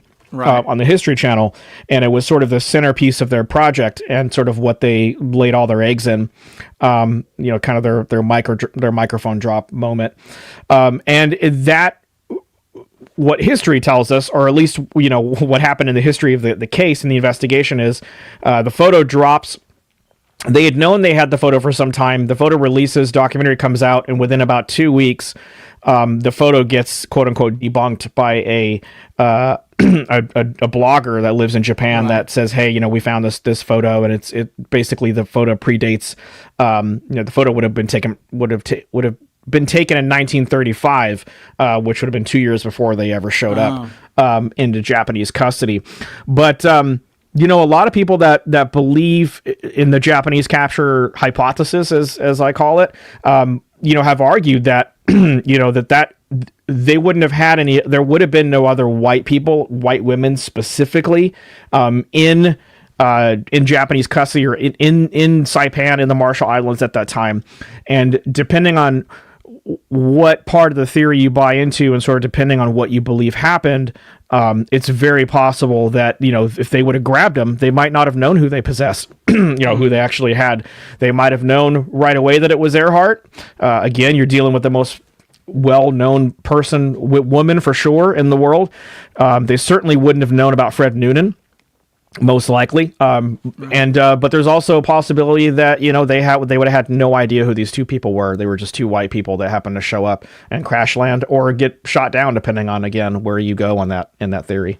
Yeah. I mean, the photo, like I said, I mean, I don't see why that has to be a white woman, honestly. Agreed. I mean, yeah, we've talked about that. For me personally, the most striking part of the image is actually Fred Noonan, and then of course the being towed on the barge is her. If you buy the theory, it's her Lockheed Electra, it's their aircraft being towed on the barge there. That's zoomed in on the right. And again, another image of a potential aircraft. This one's not satellite, but it might as well be, right? I mean, it's pretty close to the same kind of quality, that we have. So yeah, all these theories have, now, some kind of imagery. Does the Japanese capture theory go back back to the time period even? Not quite. So there's a film that takes off, and I forget when it came out. You might want to Google this too. Flight for Freedom. Rosalind Russell starred in it, and it was the plot line for Flight for Freedom was eerily similar to the Amelia Earhart story. 43. So the aircraft, or the film comes out in 43, and then shortly after 43, these reports start kind of being made public. They kind of start breaking through the behind the scenes, stuff, and they start being told about her being in Japanese custody, and it doesn't really break free and become its own thing until it's popularized by Fred Gerner's book, The Search for Amelia Earhart, which I think comes out in 1960, if I'm not mistaken. He's a CBS correspondent, and he goes over. He's kind of being fed some information, and he ends up launching this investigation and going over to Saipan and talking to several people. It ended up being like something like 200 plus people over in and around the Marshall Islands and Saipan that said they either saw the aircraft, or came into contact with one of the combinations. That's a lot. And it's a lot. And I remember the whole I guess reason for doing Vanished, or the very first time I sat down with Jen and I asked her to do this concept, the question I asked her was, if I had 200 eyewitnesses that say that they came into contact with Amelia Earhart, Fred Noonan, or their Lockheed Electra, or a combination of those, would that be, for you as a criminal defense attorney, would that be a slam dunk? Or would that be something that you could start to poke holes in? And I'll let people listen to the two-part piece that we did on Japanese capture to let me know if Jen was successful in not deplatforming, but poking holes in that particular theory. But there, we walked the audience through like 27 or 30 witnesses of the 200, and we just kind of did the most, the biggest names and the biggest well-known ones, and we have what we have on the results of that. So I mean, a lot of people for this story, or for this theory to be right, an awful lot of people had to have been in on it for it to be right. And that's one of the things that you can sort of a hole you can sort of poke in the theory, is that a lot of people would have had to keep their mouth shut. Courting. It's kind of, it's not dissimilar to some of the Cooper stuff. A lot of people have to keep their mouth closed for it. Yeah, and it kind of, I would put the Japanese capture alongside people who think that it was like an FBI, CIA inside job with Cooper or something. Mm-hmm. It's like there would be documentation somewhere of that, and somewhere. I'm guessing there's no Japanese documentation that's ever been found about this, right? Not yet. Now there's, but again, the wartime that could have been lost, Yeah, it could have been, or lost, misplaced, however you want to put it. But there's no Japanese sailor who come forward and said, we captured her, we got her. Yeah, there's a lot of people on the U.S. military side of things, the U.S. government side of things that might tell you, hey, it's definitely more than a theory, and it digs a lot deeper than that. Fred Gerner was told several times early in his research that, keep going, you're onto something that's going to stagger your imagination. They were kind of, feeding them lines and kind of going through that process. But the question is, is there enough there? Is there enough meat on that bone for you to say, hey, unequivocally, this is what happened? It's tough. It's tough when it comes to that. And I don't know that you can sort of say unequivocally that any of these theories together. I've always thought, hey, it could be a bigger picture thing where it could be a little bit of each theory, coming together to tell sort of a larger story that sort of explains what happened to Earhart and Noonan. And it doesn't have to be the craziest stuff. It could be a couple of minor things that came together that, again, some of a lot of little things, that's kind of what always happens in these instances. Yeah. So, I mean, Fred seems to take a lot of heat. Is that justified? No. Okay. It's not. Yeah. When people ask me that, it's a one-word answer. No. Yeah. Nope. Look at his. I would say, anybody who is listening to this, go look at his record. Go look and see, what he did for Pan Am. He was, and I say this all the time ad nauseum. It's so true. There's not a person on the face of the earth that I would have wanted in that aircraft with me outside of Fred Noonan at that point. And she said that publicly several times. Aren't you worried that, you guys are going to crash, you guys are going to crash in the middle of the ocean. You guys are going to end up somewhere that you're not supposed to be. Her answer was, I brought the best navigator in the world to make sure that didn't happen. And of course, that's not what happened. Probably. But yeah. And the whole idea of him, I know there's a lot of him being, a lot of talk about him, of his alcoholism. And it goes back to what we were talking about earlier this evening, about Earhart having a distaste for alcoholism and alcoholics specifically. There's a telegram that she had sent to her husband, or that she sent to her husband. They stayed. It's interesting. When they were at Leh, before they took off on their last flight, when they were at Leh, she sent a telegram, had a telegram sent over to her husband, and the telegram says something along the lines of, we're staying an extra day due to personnel unfitness. Now that, we don't know if that meant Noonan was drunk off his ass and he needed a day to sober up, or if it was something else. She was very, taut with her words, so she didn't really over-explain anything. So we have that, but there's a lot of people that would argue that Fred Noonan, drunk, was better navigating than any pilot or any navigator in the world sober at that point. So, you can go back and forth on that. So really what it is, it's people scapegoating, defending her. Yeah. Yeah, probably. He definitely gets some undue treatment when it comes to that, or that he made the fatal error that caused them to lose navigation when they needed it the most, kind of thing. But I just don't buy that. Again, that's one of the things we'll find out. If the plane is found, we'll know. We'll know right away if it, depending on where it's found and how close they got, we'll know kind of what happened. Well, Ellen in the comments says that she says in the Marshall Islands, they have no doubt she was captured and taken to the island of Saipan. They had stamps commemorating this. I have some. Where are they? Yeah, I have got some. Are these recent or old, or? No, they're older, but I mean, it's very much part of her. It's very much part of their history there. I mean, it's ingrained in their history that she was in fact there, that she did come with Noonan, and that they were in the custody of the Japanese for some time.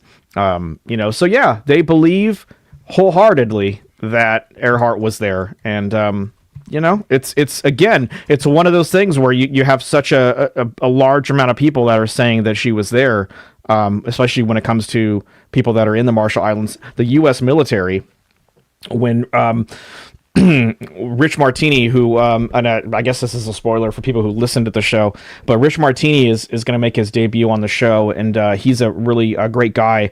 I haven't told anybody this yet. He was actually the guy that went over and shot. He filmed all of the military over in Saipan, all their eyewitness testimony about basically their history with Amelia Earhart, and the Robert Wallach, who famously found the briefcase that he thought to be Earhart's. Speaking of physical artifacts, right? We were talking about earlier. I mean, the Cooper case has no shortage of that, right? Certainly. So there was a briefcase that was thought to be Earhart's that was found by Robert Wallach shortly after, of course, Earhart would have been in custody and everything. This is post all of that. Julius Neighbors, who was a code breaker stationed on the out in the Marshall Islands, said that they had heard it over the radio. These are, U.S. military that had no reason to lie, that had no gain. What did this guy hear on the radio? So basically they had heard over the radio that they basically had heard radio, what they call it, radio chatter, that she was in custody of the Japanese, and kind of, she had been actually there prior to, all that stuff. There's a lot of smoke to Japanese hypothesis. Really. A lot of smoke. And where there's smoke, there's fire, right? So that's kind of why you have to kind of walk that line all the way back, and yeah, there you go. Walk that line all the way back until you're positive that it's eliminated, and that's just, you can't do anything. You can't do any of that with any of these theories in this case so far. Love them or hate them, people have their favorites, and they're ones that they just think are BS. But yeah, so that's what. So on this map, or on this one, Millie there, Atoll, that's the one that the Japanese hypothesis is based on, right? Right. Millie. Okay. Yeah. So it's like, we're close to the Marshall Islands there. Yeah. Well, it's interesting that, that's kind of, Nikki Maroro and Millie are kind of on the same distance if she had turned left or right a little bit, I guess. Yeah, just depends on the direction she would have been. Depends on what side of the line she was on, basically. You know what I mean? And kind of where they went. So now Howland, they built the airstrip was built just for her, right? No, the airstrip was there prior to them. It wasn't just built out just for them. It was there prior to them being there. Okay. So some questions. Mike's saying, wouldn't the Japanese tell us all these decades later? Yeah, you'd think so, right? That they would. Yeah. It's on the verge. Although they haven't apologized for Nanking, though, so maybe. Right, on the verge of World War. Well, World War II, post World War II. I mean, just any of that, I'd say, 8 to 10 year period. It's touchy with the Japanese, and kind of, it's interesting. The Japanese actually helped look for Earhart early in the search. They had, one of their carriers went over and helped look. And really, how odd would it have been if they had been in custody the whole time, and it's like, oh yeah, we'll come help you look for her and everything, no problem. And the whole time they actually had her there, so that would be interesting. But weird, I mean, the whole Japanese capture theory, the whole idea, it runs very deep. And we could do a show and talk just about that. There's so many different stories, so many different interactions and testimonies, depending on which witness we'd be talking about, and what their particular story was there. But yeah, I mean, it's one of those things that it's either going to be disproven completely, or it's going to just be hanging around until somebody absolutely kind of smashes on it and disproves it completely. I guess what's fascinating is that I mean, presumably these stamps outdate the discovery of this photograph. Yes. Right? I mean, yeah. So, they do. They're damn near showing the same scene. Right. That's really portions of the same scene, if not the same scene. It's like you could put them together and you can build. You can build that image. Even the ship is the same. Yeah. Essentially. Yeah. The Koshu. There's the recovery of the Electra by the Koshu. Yep. Yeah. So. I mean, it's ingrained into their. It's ingrained into their history, into their culture. Yeah, it sure is. And then maybe not as dominantly, certainly, but Buka to that same extent. Buka. I mean, those. For the last 90 years or whatever it's been, they've believed that that's her aircraft, and they've protected that aircraft, as much as they can to their ability. And, they all believe in it too, like wholeheartedly. This isn't something that's just like, maybe she came to those rumors, they believe it, they believe it like they believe it. So people in Buka, I mean, they knew about this plane down there. I know that a kid said he saw something go down, but they knew of this object down there for years, I guess. Well, so the people of Buka had been, according to the people of Buka that we got a chance to talk to, and according to some of the interviews that I've watched of the people that are there, the townspeople that are there, they've known about it for some time, and they've just been sort of keeping it. I guess just keeping it quiet, for lack of a better term. They haven't really talked about it much. There wasn't really anybody showing any interest there until Snavely showed up that one day, and and just said, "Hey, I heard that Earhart had gone down here," and he goes, "Oh, and it just kind of all happened really by happenstance, and it kind of turned into something, much bigger." Bill was never thinking he was never going to hear back from them again. Once he talked to them initially in Buka and said, "Hey, I've been looking for, I heard that Earhart was maybe down here." And, Bill gives the people of Buka there, a couple of guys there that were there, one of the chiefs of the village and another diver that was there. He's like, I'll give you 7 or 8 different characteristics I'm really looking for on this aircraft to let me know, like, if it's anything close to it or not. And, he gets an email back a couple of weeks later and they say, hey, it all matches. And then you got to ask yourself, well, how much, are they just saying that to get us down there, to get the attention on it, that kind of thing. And they go down there and just stuff starts falling more and more and more into place. And you start discovering more and more things start lining up more and more. I could go on all night, but it's basically the same thing for every theory. And everybody has that kind of, governance, I guess, in that theory. They all have that, to lean back on. So, yeah, well, until somebody proves something else, Well, honestly, that's different for me. Well, I guess it's kind of like Cooper suspects in a way. I mean, people have circumstantial evidence for every suspect. Every suspect, yeah. But I would say in this case, it sounds like there's actually, I would say with Nicky Mororo, and now with Japanese captures, you explained it, and with this Buka, they all have legitimate arguments, I would say. Yeah. Yeah, you've got. I say this, when I do promo and stuff for the show. Usually, we've got like, let's see, 3, 4, 5 active investigations going on right now, and they're a couple of them are on the same island, but 3 or 4 of them are different major theories, and they might not all be in the news as upfront as certain groups might be, but Nauticos is out there. They're funding. They recently brought Amelia Earhart aboard, and they're funding, and they have a spot that they might, they think might be her. It might be a good spot to look at. Nauticos has been doing, those deep water searches for some time. I think they've conducted 4 of them. So they're the crash and sink people. Yeah. Yeah, and then you have Tiger, who's been out there, to Nicky Mororo 13 or 14 times now. But what's interesting about it is, Tiger's not really necessarily at the forefront of Castaway right now. They kind of built their theory and put it forward. And, if you talk to Rick Gillespie and, this is something you can just, you can research his appearances and stuff in media. He says that they've solved it, according to them, they've solved it. And I personally have a very big problem with that because I don't think you can go, I can't tell you right now, like, hey, you know what, Ryan, we solved it. Like, it's in Buka, it's there. Like, it's, oh, well. I was going to ask you about him because, and I know, like I said, you probably don't want to say things. I don't know. Maybe you do, but it's like he reminds me of, I actually, honest to God, this is really fascinating. That is, what in the world could that possibly be? Right.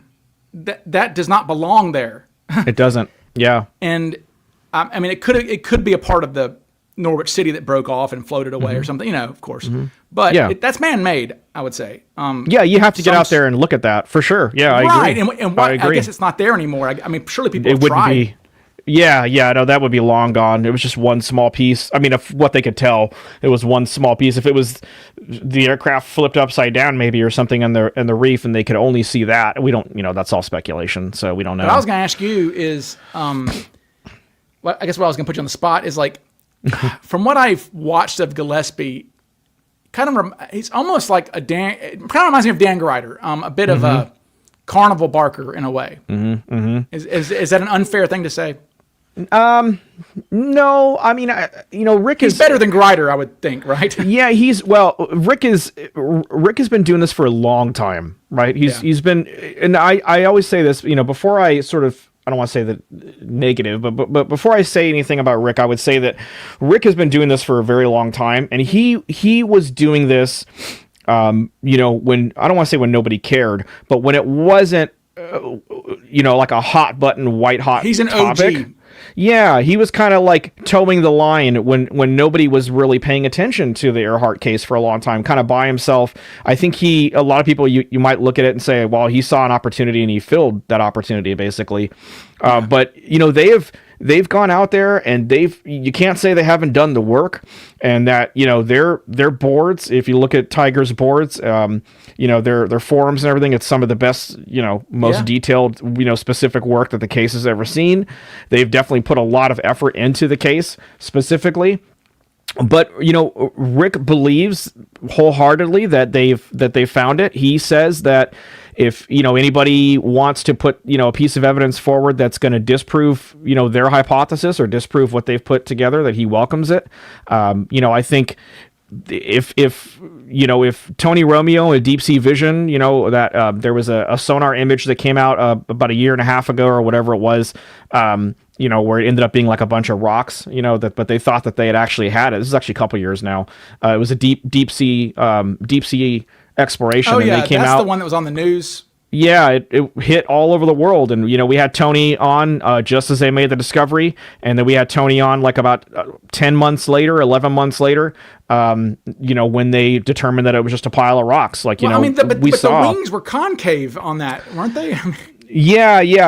They were sort of, making the conclusion that 18,000 feet down, you don't know what could have, how it tumbled or how it landed, how it could have moved. True, the stern of the Titanic is exploded, basically. Right. Yeah, water does some interesting stuff, to metal specifically. Well, so does hitting the ground. I mean, you're falling through water. I mean, that's why the Titanic got torn to bits. So yeah, okay, so that's very true. I'm unfair to Gillespie because see, Dan Grider is unscrupulous. I'll say that. I guess there's no hint of Gillespie being unscrupulous. He might be overconfident, but I mean, maybe there's not him lying. Yeah, well, I mean, he's... I don't know. he said some things before that people have sort of taken a pause, by, like, he's gone on record to say certain things specifically that I think people who really care about the legacy of Amelia Earhart and people who really care about that part of it would take offense, to personally, that, that she's not just like a treasure to be won. She's a living, breathing person who had a legacy, who had hopes, dreams, family, and all that stuff. And that, she shouldn't be displaced as just like a piece of equipment or an object to be found or something. And I think he kind of keeps it like that, kind of business as usual, and just, it's more of a cold kind of a thing. It is kind of detached. Yeah. He doesn't talk about her much. Yeah. Not really. And he doesn't think she was a very good pilot, and a lot of people don't think she was a very good pilot, but I would, respectfully disagree with that. I think that, the records that she broke and the things that she did and stuff that she's able to pull off, like, this is a woman who walked away from 9 or 11 plane crashes, and I mean, she knew what she was doing when it came to flying on different types of routes, different types of taking off from grass, from gravel, from dirt, from, runway. I mean, from everything. She was very, very good, I think, at what she did. And she cared deeply about being a good pilot and being a strong representation of women. And I think that just doesn't sit well with a lot of people. Really, frankly, in a case that's dominated by a lot of men. Sure. A lot of older white guys, that just want to be the one that puts it into it. They want to be the one that cracks the Earhart case, because if you crack the Earhart case, I mean, you're going to be a big name for a long time. And I think that's why everybody sort of jumps into it. There are people that are care very much about the legacy. I think I would plant myself into that group of folks. So. I care very much about the legacy, and I personally take offense when the legacy is challenged, or if it's made to be something that it's clearly not. I take offense to that, and I certainly take offense to anybody that would go on any public show and say, "Hey, we've solved it," but oh well, if you don't want to believe it, kind of thing. It's like, well, Well, and I always, it's like with Cooper, I always make sure to tell people if I'm invited to go on random podcasts or whatever, I always make sure to tell people, look, DB Cooper was not Han Solo in a business suit. I mean, he was not a lovable rogue, right? I mean, this is a guy who threatened to kill people for his own profit, terrified people. And so not a good guy. Anyway, so Nicole says, Chris, what do you think about the Dateline theory, the tragic zone? Can you poke holes in it? No. Also love the episode. Oh yeah, awesome. She's talking about Liz Smith's Dateline theory. No, I can't. And that's something I won't really spoil too much for everybody. I think if anybody wants to pick out like an episode from like the scientific standpoint of things, I think you should go listen to one of my more fairly new episodes is with somebody by the name of Liz Smith who basically gave birth to that theory. It was it was around for a little bit, like kind of hit and miss here and there, but she kind of really put it all together. There's a website, if you Google Liz Smith, Amelia Earhart, Liz like L-I-Z. Yeah, L-I-Z, Smith Dateline theory, Amelia Earhart. It'll come up. Her blog will come up. And her blog is what caught my eye and made me want to have her on the show. And I think, just listen to that episode from a scientific standpoint. It's pretty remarkable. And so I can't poke holes in that. I think it's very it's an impressive piece of work. And I think anybody who listens to that will probably agree after they hear it, especially if you like the science stuff. Yeah. Okay. I like this. I like this comment. DBX Cooper says Gillespie is more like Tom Colbert. And I can see that. Yeah, and I'll tell you, I spoke with Colbert a few times before we recorded for the podcast to give you like a DB Cooper Easter egg, I guess. I don't know how much longer we're going, but I'll give you this. As long as we're here. All right. Well, I'll give you this then. So Tom Colbert, I reached out to him because originally, ironically enough, when I went to go do Cooper, just to give you like an example of my ignorance, I was gonna push a Rackstraw angle. I was thinking like, okay, we're gonna look at Rackstraw again, because and I'll tell you why. This is the only reason. I saw a couple of documentaries. I saw when the FBI was and some of the journalists and newspaper folks were talking with Rackstraw, and they were asking him questions about the whole Cooper thing, and the way he was answering it, and the way he talked, and the way he just had like a manner about him that just didn't. It was just weird. It was just weird, and so that was enough for me to be like, okay, let's go and look at that. And ironically, I had Darren lined up to do the show, and we were going to do that. And I talked to Darren after I talked to Colbert. And I said, hey, look, this is kind of the direction I'm looking at going. Like, what do you think? And he goes, let me sort of re-educate you on DB Cooper, and let me re-educate you on the case. And I said, okay, well, if you were gonna really hard line into somebody, who would you pick? And his first choice was Braden.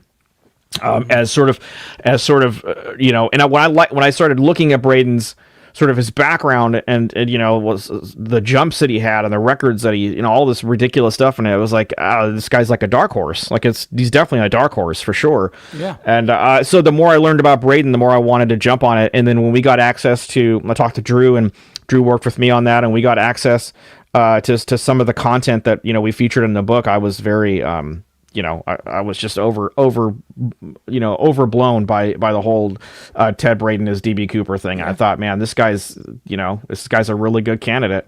And so yeah, I mean, that was kind of where I was going with the Cooper case. And then we pivoted toward Braden, did the show, and then we did the book version of it, and here we are. So it's I became a Braden kind of believer after I talked to Drew, after I talked to some of the other people, and started looking at Braden's sort of his career, for lack of a better word, in the military, and kind of what he dealt with. Yeah. Let's see. Chris Knudsen is asking, what do you think about Irene Bolam? Is that the hoaxer lady? Irene Bolam. Well, it depends on what you think. I am a big. So like I'll give you a concrete example. When I first started this, I interviewed a gentleman by the name of Todd Swindell, who you can Google. He has a website. It's called protectingearhart.com. And I'd recommend anybody who's listening to this to check out his website. and you'll see, a bunch of people that he spoke to for he shot a documentary and done a bunch of stuff. And the whole idea was of that is that Irene Bolam and Amelia Earhart were one and the same. That's basically a nutshell.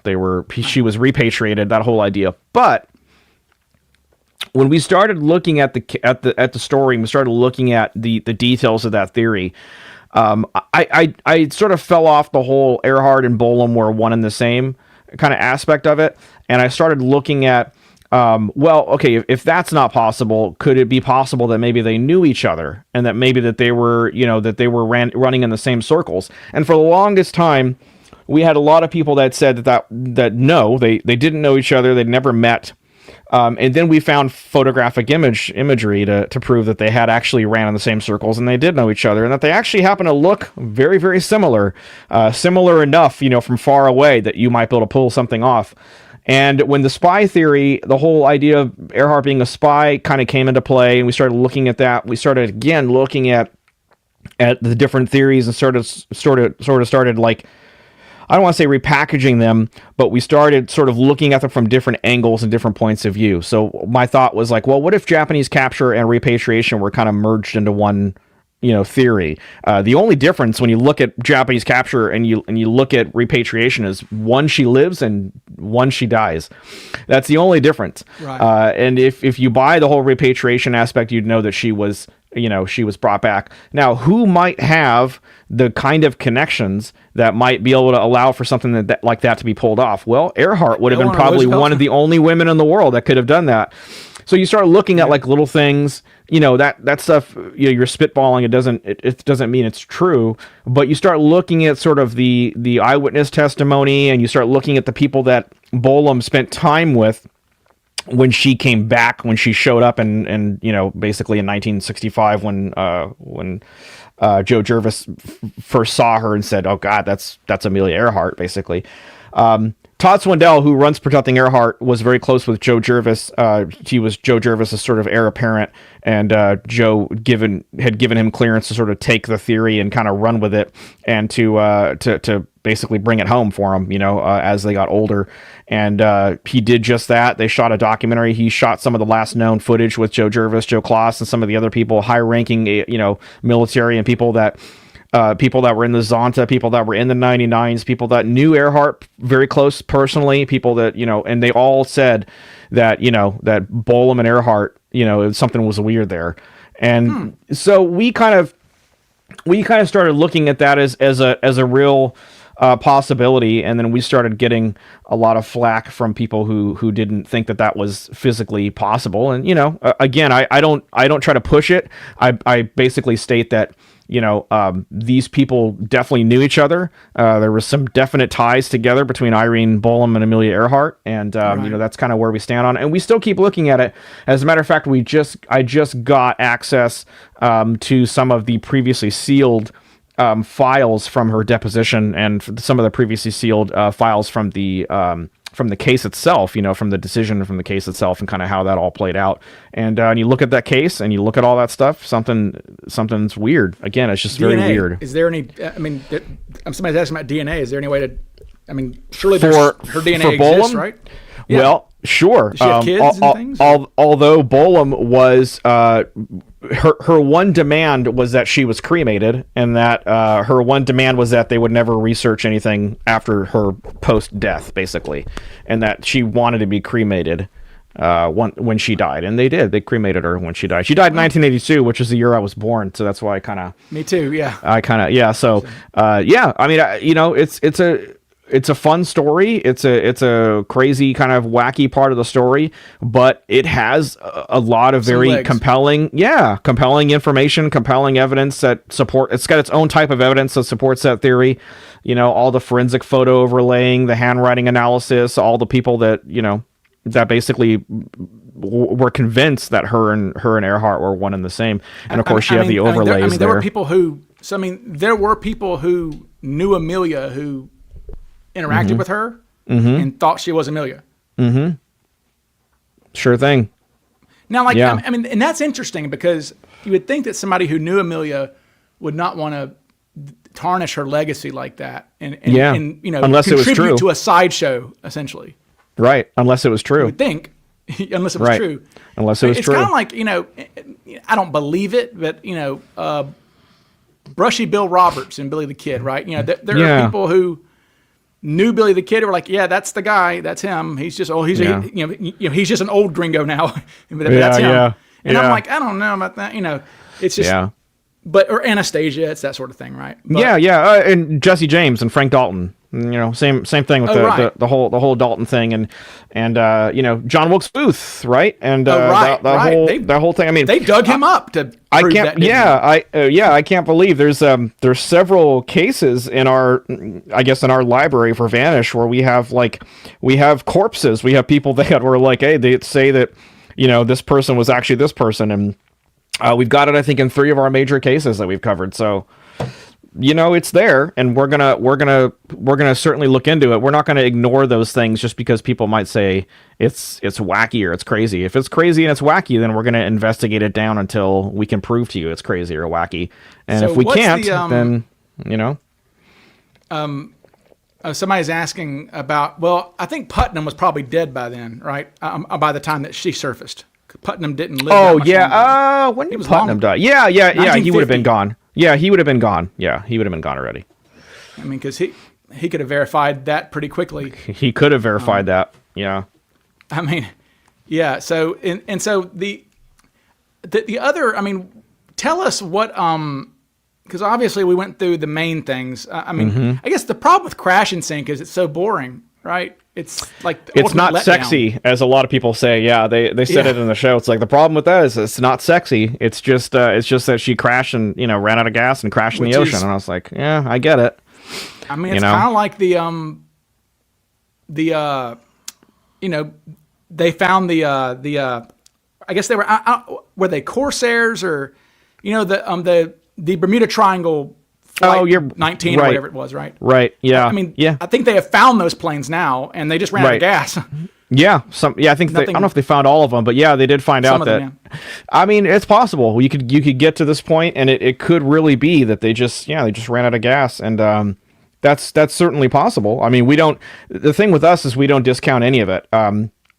It's all possible, and it's, in my mind, until somebody produces that plane or produces DNA or produces something that's so, you know, overwhelmingly shocking or earth-shattering that it can't be disproven, you know, it's all on the table. It's all on the table as far as I'm concerned. Nobody has produced anything that, and I can tell you this wholeheartedly, nobody, and this, you know, I'm including Buka in this because Buka is, even though it's there, it's still speculation until you can bring it home, so to speak. Nobody has proven anything legitimate in the almost 90 years since, you know, they've been gone. So it's one of those things, and it's frustrating, and I know it's not the thing that people like to hear or want to necessarily hear, but, you know, it's kind of sad when you can get to almost 90 years later and you don't have much more than you did on July 3rd, 1937, you know, the day after and I mean, honestly, you know, I hate to be that way, but it seems like, I mean, that's certainly the direction that Cooper's going. You know, as the years go by, you're losing more evidence. People are dying. Yeah. You know, although not that eyewitnesses. I mean, my God, you know, we've recently been talking about some, you know, bonkers things that Flo Schaffner said in an interview later on. You know, I mean, people say memory's a real frail thing. Elisa's asking, how deep was the water for a crash and sink? I mean, if so, crash and sink it depends on where it went down. But if you're like right on that line of the 157,337 line, it's anywhere from 16 to 18,000 feet, depending on where it landed on that line. Yeah, that's deeper than the Titanic. It is. That's very. That's way down there for sure. That's definitely it's a very bad place to be. You know, they would talk about the middle of nowhere. Okay, so I'm looking at it now. So the Buka, I mean, that is literally right on the line, right? Yeah, sure is. Okay. So if she was navigating properly, I guess. Right. On a return, if she says Fred, get us back to somewhere. Yeah, if they said turn around and they couldn't say, and a lot of people would ask, like, and I agree with this, and I've told Bill this too. It's like, look at, you know, why do you think Earhart wouldn't have said, hey, we're landing a Buka? Like, or, why couldn't she, if she was just spitting things out, why wouldn't she just spit that out? And the truth is we don't know. I she's don't looking, know. I guess that's the thing is like, her last message is, she's literally looking for the Itasca. Yeah. A lot of people, a lot of people believe, or a lot of people have talked about, the whole idea that again, it depends on how far you go into the spy mission, but the whole idea is like, well, we start thinking about, well, why wouldn't those calls, why wouldn't they have never made two-way communication with the Itasca? And we started thinking about it, and I talked to, again, Doug Westfall, who, there's a gentleman by the name of Paul Rafford who wrote a book on Amelia Earhart called Amelia Earhart's Radio.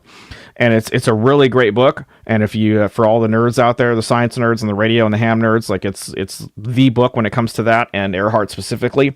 And he believed, Paul Rafford was one of the guys that, he worked for NASA, and he helped land some of the, the Apollo, bring some of the capsules back in for the Apollo. And this guy was like not a quirk or some kind of, weirdo or whatever. This guy was like a legit guy. And he thought, the reason why those they never made two-way radio communication was because the Earhart's calls on Earhart's side were pre-recorded, and that's why they never made it.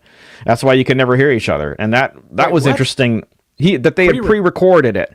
That basically it was all part of a mission. It was all part of this whole idea, this project they were doing, and that the reason why is because those were to be played in the event that something were to come up, and that's what happened. That's according to Paul Rafford. And, again, he's not a no-name witness. He's not a no-name expert. Yeah. You know what I mean? So, take what you believe, and go with it. Well, and I appreciate people like yourself who, you're welcoming to all theories. And I'm the same way with Cooper. I have my opinions. Yeah. But you know what? Yeah. People email me all the time. And I will always entertain somebody. If people email me saying my uncle, I get it every, I would say probably, it's not an exaggeration to say that I probably get 2 or 3 emails a month from people saying, I think my uncle was Cooper or whatever. I saw your channel and interestingly enough, obviously one of these, turned into, a suspect I can't talk about yet because, there's some issues. But the one that I presented at CooperCon, who was, in my opinion, the best suspect I have ever come across by far, leaps and bounds, like leaps and bounds better than anybody I've ever seen. And that's just a random thing, So I'm like, you never know when you're gonna get some gold. So that's true. I'm not gonna. If somebody says I think an alien abducted him, then right. Or if they are a Walter Recca person, they say that he jumped 150 miles away from. Yeah. If he jumped in Clay Ellum, Washington, it's like okay. Yeah. I hear you. Yeah, it's these theories always, or these stories always, there's no shortage of theories, and there's no shortage of people that have ideas. That's never been the problem. It's really, become, well, how much of that can you prove? How much of that can be laid out and backed with physical evidence or whatever evidence you're hoping to use for it? And, that's kind of where you separate the men from the boys, so to speak, Well, I would ask you, has anyone tried to contact James Cameron? This seems like right up his alley, doesn't it? Yeah, it does. And he's a billionaire, so. He is a billionaire. Somebody should, that just seems like something he's a guy who has intellectual curiosity. He does. Seems to. So does Richard Branson. Oh, yeah. Yeah, Richard Branson would be a good. Again, what is $10 million to these people? Nothing. And yeah, and the Buka trip we could probably do for like right at or right under $1 million. With the right equipment. Yeah, it's not going to cost a whole lot. I think that's another thing when you compare a lot of the other theory, and especially crash and sink, and how much that costs and everything. You could turn over this Buka thing or put it to bed, for $1 million or less, and that's one major theory you could cross off the checklist, which I'd love to cross off, or obviously include if it's the end. You know what I mean? If it's the next step. I tell you what bothers me, and I know what you're going to say because it's the same way I feel. Dan Greider attacks me and says that I'm attacking his theory because I don't want this solved. And I'm like, bro, I might be the person on earth who most wants this solved. Like, I don't care who solves it. And I'm sure you're the same way. It's like, I don't care. I'm not trying to solve it. I'm a historian of this case, really. And you're the same way. You're not trying to solve it because you can't. Right. I mean, you don't have the resources. But you're a historian, really, of the case in a way. Yeah, yeah. I mean, I'm trying to. People ask me, who I, when it comes to the project, what does a project do? Who do you work with? And I say, well, everyone. That's the point. That's kind of the point of the show. Is it's a collective narrative. That we're trying to tell the story as a unit, and basically, where it ends. To me is not any more consequential than where it began. Preferably, I want the legacy to stand. I want the legacy to be the biggest thing that's out there, and I never want a theory or I never want the negativity surrounding the case and the history of the case and everything to take over what the legacy stands for. And I give a lot of people a pass on all that. I'm probably the easiest person to speak with when it comes to just engaging about Earhart and everything. And I'll let you get your theory out there and I'll let you talk about it. But people are going to disagree. A lot of time with stuff, and you're going to have to be prepared to sort of go to the hill to defend your theory, depending on how much you care about it. And people. It's I've been called everything in the book. I've been crucified every which way and crucified from every different angle, in this case. And and you seem so even keeled with it. That's what I don't, it doesn't bother me. I think that's kind of part of why people, will try to, certain people will try to engage me for specific things, or they'll try to engage me for, an argument or a discussion or whatever. And I don't, that's not why I'm here. I'm here to talk about the case. I'm here to talk about all the different theories. I'm here to give you a platform, and we'll go from there. And if your theory and your work stands up to to that scrutiny, and you can sort of, the work kind of rises above that scrutiny, then all the better for it. Fred's got a great comment. He says, "I will pay for a one-way ticket for Grider to Howland Island." To Gardner, would be better. They have the flesh-eating crabs on Gardner, don't they? Yeah. Well, just tell them to hang out on Gardner, and some team will show up at some point, because that's a very hot island. So they'll show up and pick them up. How do you even get to Buka? I'm just curious. I mean, there's a lot. So that kind of goes into some NDA areas. I can't really discuss a whole lot, but there is a very lengthy process to be able to get to point A, which is where you need to be to look at this site. It's very, very, and so, you have to go about it a very specific way. You have to have certain clearances. You got to talk to certain people. It's all got to be okayed. And then, you get in there, and you get in there making as little noise as possible. And, it's all done sort of on the DL, so to speak, until we can have absolute confirmation. And I always say, if you just pick a theory, and we'll just say we're talking about Buka here, but if you're, once you determine that it's the plane there, I mean, it's that word will spread fast. And you'll have then it'll be blood in the water at that point. It'll be, because if you find out that this is her aircraft, it's her wreckage, it's their DNA down there, particularly, it's going to be one of those situations where it's going to be everybody cramming that area, trying to be the ones to put it to bed. But as I've told Bill, it's like he's been the one working on it, for a long time by himself, 15 and 16 years now or something like that by himself. I mean, it's definitely his theory. And, my goal is to, if I can be in any position to help any one person, test their hypothesis and put it to bed, or to, give it a boost, then that's what the show exists for.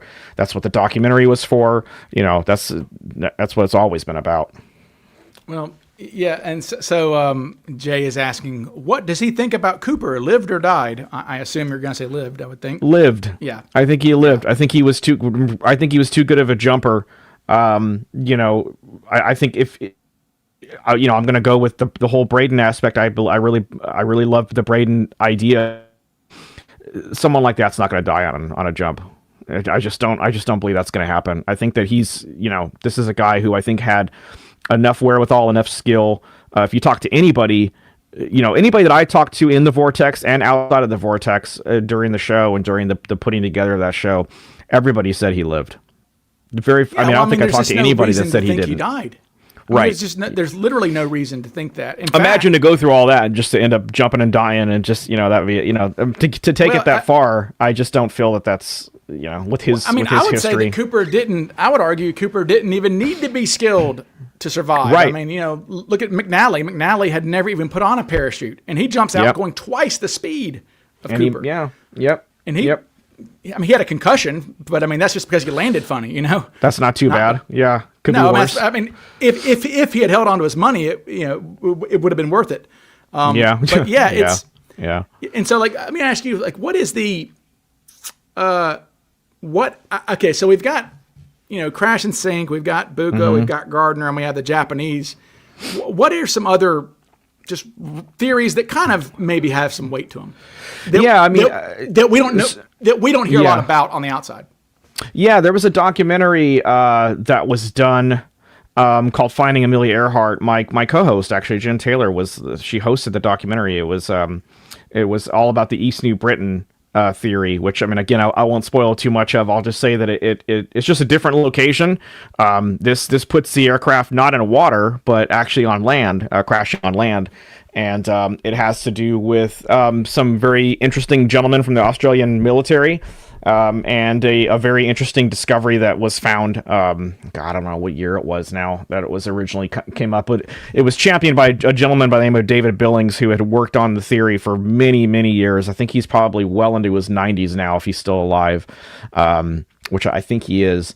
And that's one of the other ones that got a documentary, and it's on. I think it's on Disney. Actually, you can Finding Amelia Earhart. You can find it right now on Disney. And Jen Taylor, who's in it, who is my co-host for Vanished, hosted the show. That's a good one. If you want to dive into that, that's a really good one. Anybody who's just kind of looking at theories overall, that's. For the most part, that's pretty much it. I mean, I would say you have repatriation, you have Crash and Sink, you have Japanese capture, which has got its own set of theories within it. Repatriation ties into one of those. You have the castaway hypothesis, which is Nikamura / Gardner Island, and you've got three different investigations on that island total. Two of them going on right now, and the third one is Tiger. Is their overarching evidence. And then, of course, Buka and that aircraft that's out in Buka. And, of course, as you mentioned, I get emails, a couple times a week sometimes of people saying that they found her aircraft and, send me images of things that, I just, it is funny that, I mean, people can just, you do see a lot of videos on YouTube of people just playing around on Google Earth. Yeah. Showing things off on weird islands places. Right. Like, what is this? Right. I mean, so. Yep. Oh, that's Earhart's aircraft, Yeah, I mean, but like I said, there's lots of aircrafts there. I guess the guy is not still alive who saw the plane go down. I'm guessing he's probably. No, I don't think so. Yeah, no, not anymore. So, yeah, I mean, it's it's it's kind of a crapshoot. And it's one of those stories that I think, until it's cracked, until somebody gets the big discovery, it's going to be here. It's going to be here forever. It's going to be one of those stories that just keeps on going because the legacy is too big now. It's too big to not be resolved. And when you have somebody at the center of the story, the stature of an Amelia Earhart, who is now, still racking up awards and statues and recognition like crazy. I mean, she's still making a huge impact. And I think someone that's got, that's at the center of the story that's that big, it's, people are going to care. It really is interesting. It's interesting, the difference in Cooper and Amelia, because, like as you said, Amelia was one of the most famous people on Earth. Okay, and so we're trying to figure out what happened to her. But whereas Cooper, we don't. I mean, he's his mystery is hugely famous too. But we don't even know who the guy is. Right. There's no identity. Yeah. Yeah. That's the difference. It's a mystery between the two. On top of a mystery. It's like it is. It is a mystery on top of a mystery. Yep. You've got they're two very different. They're very different cases, and they're cases that have someone at the center of them that's very different. You know what I mean? Again, the Earhart case and the Cooper case. Cooper is a ghost basically. He only existed that we know of for a few hours. You know what I mean? And that's it. So Mary Johns keeps asking you about Amelia Earhart being on the Sgt. Pepper album cover. I don't think she's on the Sgt. Pepper album cover. That's news to me. I haven't heard it. I haven't heard about it, but she might be. Is she? I've never heard of that. I don't think so. I learn new stuff every day, though. So I mean, I wouldn't be surprised. I mean, she might. I don't know. I think she's referring. Let me see. I'm trying to Google that. I think. Yeah, I'm looking at the album cover. I mean, obviously. Yeah. We're diverting here, but Mary, if you're in the chat, tell me what you're thinking, because again, I'm the Beatles guy in the room, so there you go. I can name most people on the cover, and I don't think she's on there. I'm quite certain she's not. Yeah. Yeah, I don't, unless she's one of the ones that might be. They're saying there are a couple though that aren't totally visible, and I think I do think I remember something about Amelia Earhart being. I think that's.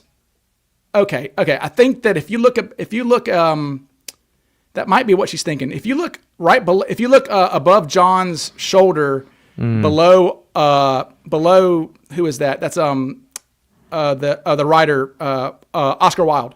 I think that might be the image of Amelia with her cap on, right? The one of her with the leather cap on. Oh, are you talking? Do you see what I'm do you see what I'm seeing? Like, I'm below Oscar Wilde, above John's, his right shoulder. Yeah. No, I see. I don't think that's her. Yeah. I don't think that's her. Mean, I could be wrong, but I don't think that's her. It's like hidden behind his shoulder mostly. Yeah. But Mary, you're in the chat. Mary, tell me, it's almost entirely obscured figure behind George, she says. Okay, well, she says it's basically totally obscured right behind George. So, well, that could be because I mean, obviously, these were actually like cardboard. I mean, I don't think they were cardboard cutouts. I think they were a mat that they laid on top of it. But yeah, there are people who are behind them that they're obscured. But she's saying Amelia's behind George. So, okay, interesting. Well, I didn't know that. That's pretty cool. That would be kind of a neat Easter egg if Amelia Earhart, Sgt. Pepper. I mean, it would make sense considering who else is on there. It's a lot of pretty big icons and things. Yeah, pretty big iconic people. Like I said, I do think I'm right when I said that. I bet she was the most famous woman on earth until Marilyn Monroe came along. Probably.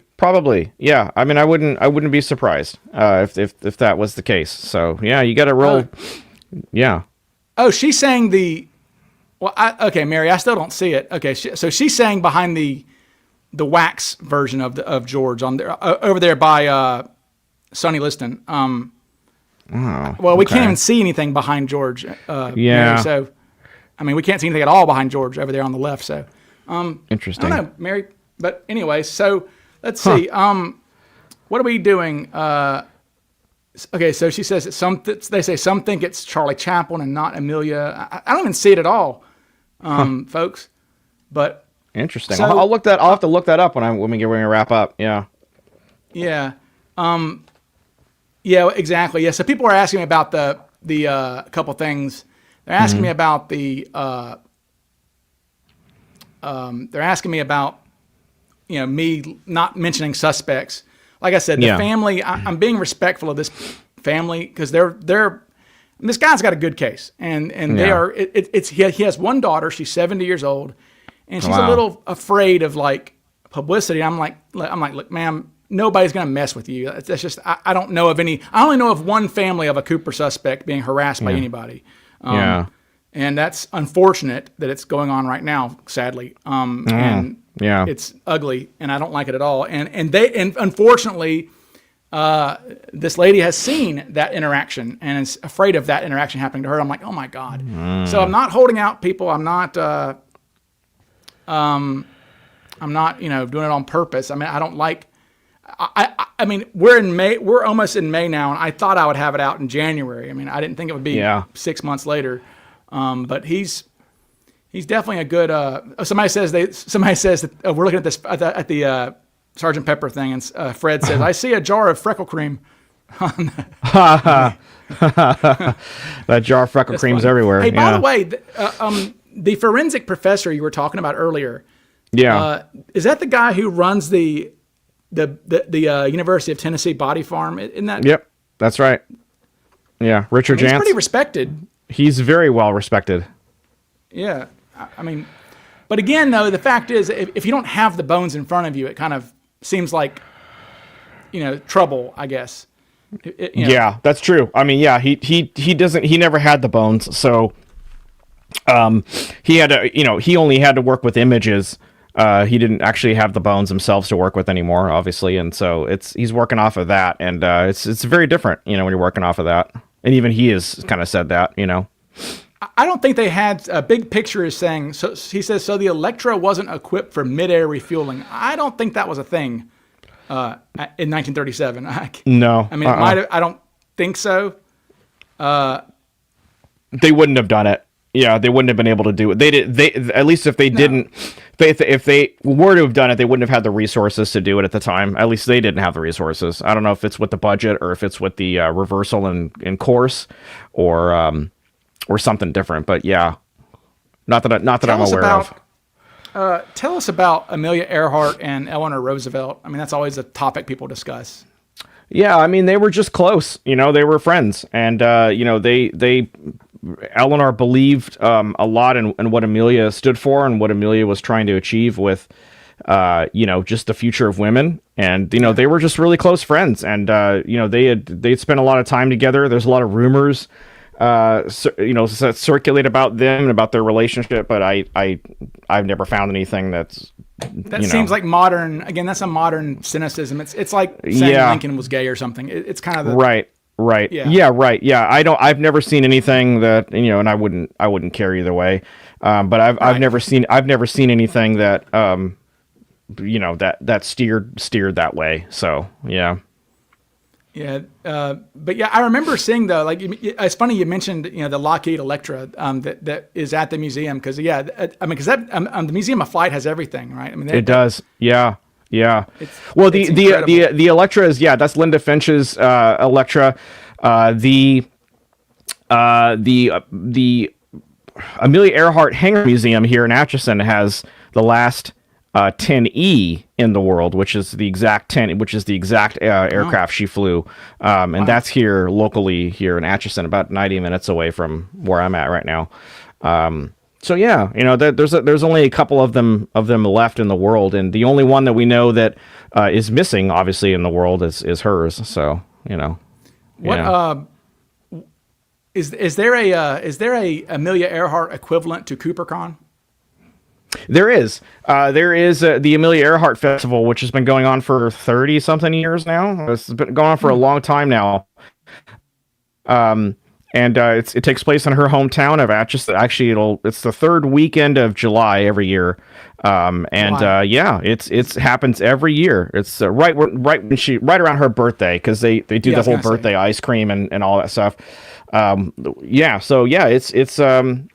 It has been going for quite some time. Do you attend every year? Or? Most years I'll be there. Like, I'll be there this year. We had the Amelia Earhart Society, which we get together there. We got together there the first time last year, and in 2018 we put on the largest discussion panel ever on Earhart and Noonan, and we put that there, and that had a lot of big names. That's on YouTube, the Chasing Earhart discussion panel. That's on YouTube there. So we had that, and we go, we almost every year we try to go and try to make some kind of an appearance, or I'll either be speaking or lecturing, or I'll be, doing something there. So yeah, it's fun. Okay. And somebody else was asking, is there a name for people into Earhart? There is not. There's not like a cool Cooper no vortex. There's no no, nothing like that. We don't have any fun. Maybe we should come up with a fun, fancy name, but there's no Earhart group names or anything like that. Just the Amelia Earhart Society, which I launched last year, restarted, and that had its own thing. The Amelia Earhart Society had been in existence for about 12 years, and it had everybody who was anybody in the case that was actually involved in it, and they used to meet annually and do the whole Earhart meetings at the museum and all that stuff, and that sort of dissipated over the years and dissolved, and I put it back together last year. And my goal is to put an Earhart archive together that will, house a lot of the Amelia Earhart Society's original newsletters and all that stuff. Yeah, to kind of keep the the whole legacy alive of the research, so it can be passed down in the event that it's still going. Jesus, we're getting some things rolling in. We got Earhart EEs, Earharties. We've got Airheads. Airheads would be funny. Yeah. Airhartians. Airhartians. Yeah. Electra divers. Yeah. The Amelias. The Earhartians, like Martians. Airhartians. Yeah. Airhartians. Airhartians. That's not bad. Airhartians. Emilianos. Yeah. Emilianos. Electrolytes. Electrolytes is a good one. Yeah. I like that a lot. That's funny. That's good. That's good. Now Fred, behave yourself, Fred. Yeah. The Earharts, though. The Earharts just sounds kind of sweet, doesn't it? It does. It does. Although Mary Johns informed me that Cooperites, that there is a sex cult apparently in the old days called Cooperites. I'm like, oh, great. Is there really? How funny. I didn't invent the term Cooperites. Come on. I don't know where we got that from. But, that's funny. So let's see. Funny. Well, anyways, the coconut crabs, that's not nice. So, by the way, yeah. But so before you go, yeah. Oh yeah, Pete is saying, are there any declassified documents that are interesting? I mean, is there anything possibly that could be declassified about Amelia that might exist? So, not yet. I mean, so we had, as you guys know, the president. We had a sitting president that called for the release of those files, which was a big deal, regardless of why he did it. It's a big deal for the people who have been waiting for decades in certain cases for the files to release. And yeah, I guess we can end on this. This is a good cliffhanger. There's a lot of what could be coming down the pike, especially when it comes to the Irene Bolam stuff and the whole idea of repatriation and everything. There's a lot that could be coming down the pike when it comes to Earhart file releases for that leg of the story. Let's just put it that way. Okay, because I was just wondering, I don't know what would possibly be still classified from 1937. That's a good question, and a lot of people had asked that question because they had released the Kennedy files and they had released a lot of the other files for cases that had opened and closed sometimes decades after Earhart, and we were still sitting on a bunch of Earhart files that hadn't been released, and so one has to question, why is that necessarily such a big deal? Well, it's supposed to be 50 years, absent some sort of compelling interest, absent some sort of the courts have ruled that absent some sort of compelling government interest, right? It's supposed to be 50 years on anything. Yeah. So we should have it, and the fact that we don't have everything is it's interesting, but there definitely could be some files like I said, I've got a box of stuff, and I get CDs that show up at my house once every couple of months for every time the FBI reclassifies or declassifies something. I get a FOIA CD that shows up in my house, and I gotta get to look through it. So look, that's my favorite thing to receive in the mail. Isn't it great to get it? It's fun because you never know what's going to be underneath it. What you're going to uncover. Cardboard sleeve. I'm like, okay, which one is this? Yeah, it could be a bunch of nothing. 5 years ago is finally showing up. Yeah, and there's been people that have put together hundreds of requests that have been denied. And then now that again, now that the president calls for that, we'll see, what happens with the rest of the files. But, I don't know if everything has been released or if it's we're still getting stuff coming through. But, I imagine there's a lot of Earhart stuff floating around there that would kind of boggle the mind. Pete's guide says that there were a bunch of documents released in November 2025, mission reports, correspondence, radio logs. Right. Yep. Huh. Yep. Now public. And so they were able to get, and that goes back to what I was saying earlier about her, some of the stuff that she was saying, that's now been presented in those logs that we know for sure that's what she was saying. It wasn't speculated anymore. So yeah, it's still coming. Interesting. I mean, I cannot imagine what. I just cannot imagine what would be. Well, I mean, if she was involved in, some kind of a spy mission or some kind of a, something prior to World War II occurring, if her and Noonan were, in Japanese capture, prior to World War II and the U.S.'s official involvement in World War II, that would be some big news. If her and Noonan were captured and killed, prior to Pearl Harbor, then you have got two American citizens who were American heroes that never got their just due. And if you look at the Japanese capture theory, and if you specifically look at how they died or how that theory ends or how it's speculated it ends, they would certainly deserve some kind of recognition for them being, captured by the Japanese and in custody well before the U.S. officially got involved in the war. So that could be a big one.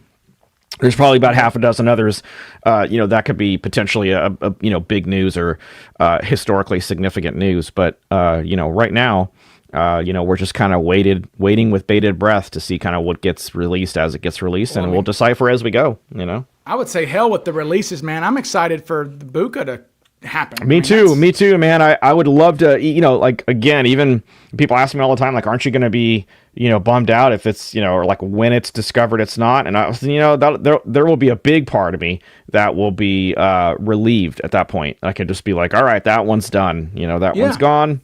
And now we can look at some of the other ones. So either way, whether it's determined whether Buka is just a bunch of, BS and nothing, nothing is tied to it that had to do with Earhart, or if it happens to be the holy grail of aviation, one way or another, we're gonna have our answer. And I think that's, for people like me that really stretch for the answers and really want them. I mean, that's a win-win. So yeah, I don't, like I said, I'm not in this to make money. I'm not in this to make, get recognition or have fame or anything of that nature. I'm in this for closure. Yeah. I'm in this for answers. Yeah. And like I said, I don't. I'm until it's over, regardless of what direction it goes. That's so precisely how I feel. Yeah. Well, we're gonna wrap it up there, folks. Thank you, everybody, for tuning in. And Chris is, like I said, Chris is the main man. I would say in Amelia, you are because. Well, I appreciate that. Well, I mean, you don't have you're not a bias. Right. I mean, you're a neutral party, and I think that's why people appreciate me a little bit. It's because I'm not promoting something, Right. And, yeah. Agreed. We're very similar in that nature, and I appreciate you having me on. This was a lot of fun to just sit and BS about Earhart and just to talk about it, and had a nice audience listening. So that was cool. That was pretty neat. Cool. Well, all right then. Well, good night, sir, and good night, everybody. And we'll see you guys out in the chat and then on the boards and stuff. I'm part of the group, and I'll be chatting. And if anybody has questions, Chris at Chasing Earhart, Chris at chasingearhart.com. You can email me whenever you want. All right. See you, buddy. All right. Thanks, Ryan. Appreciate you guys.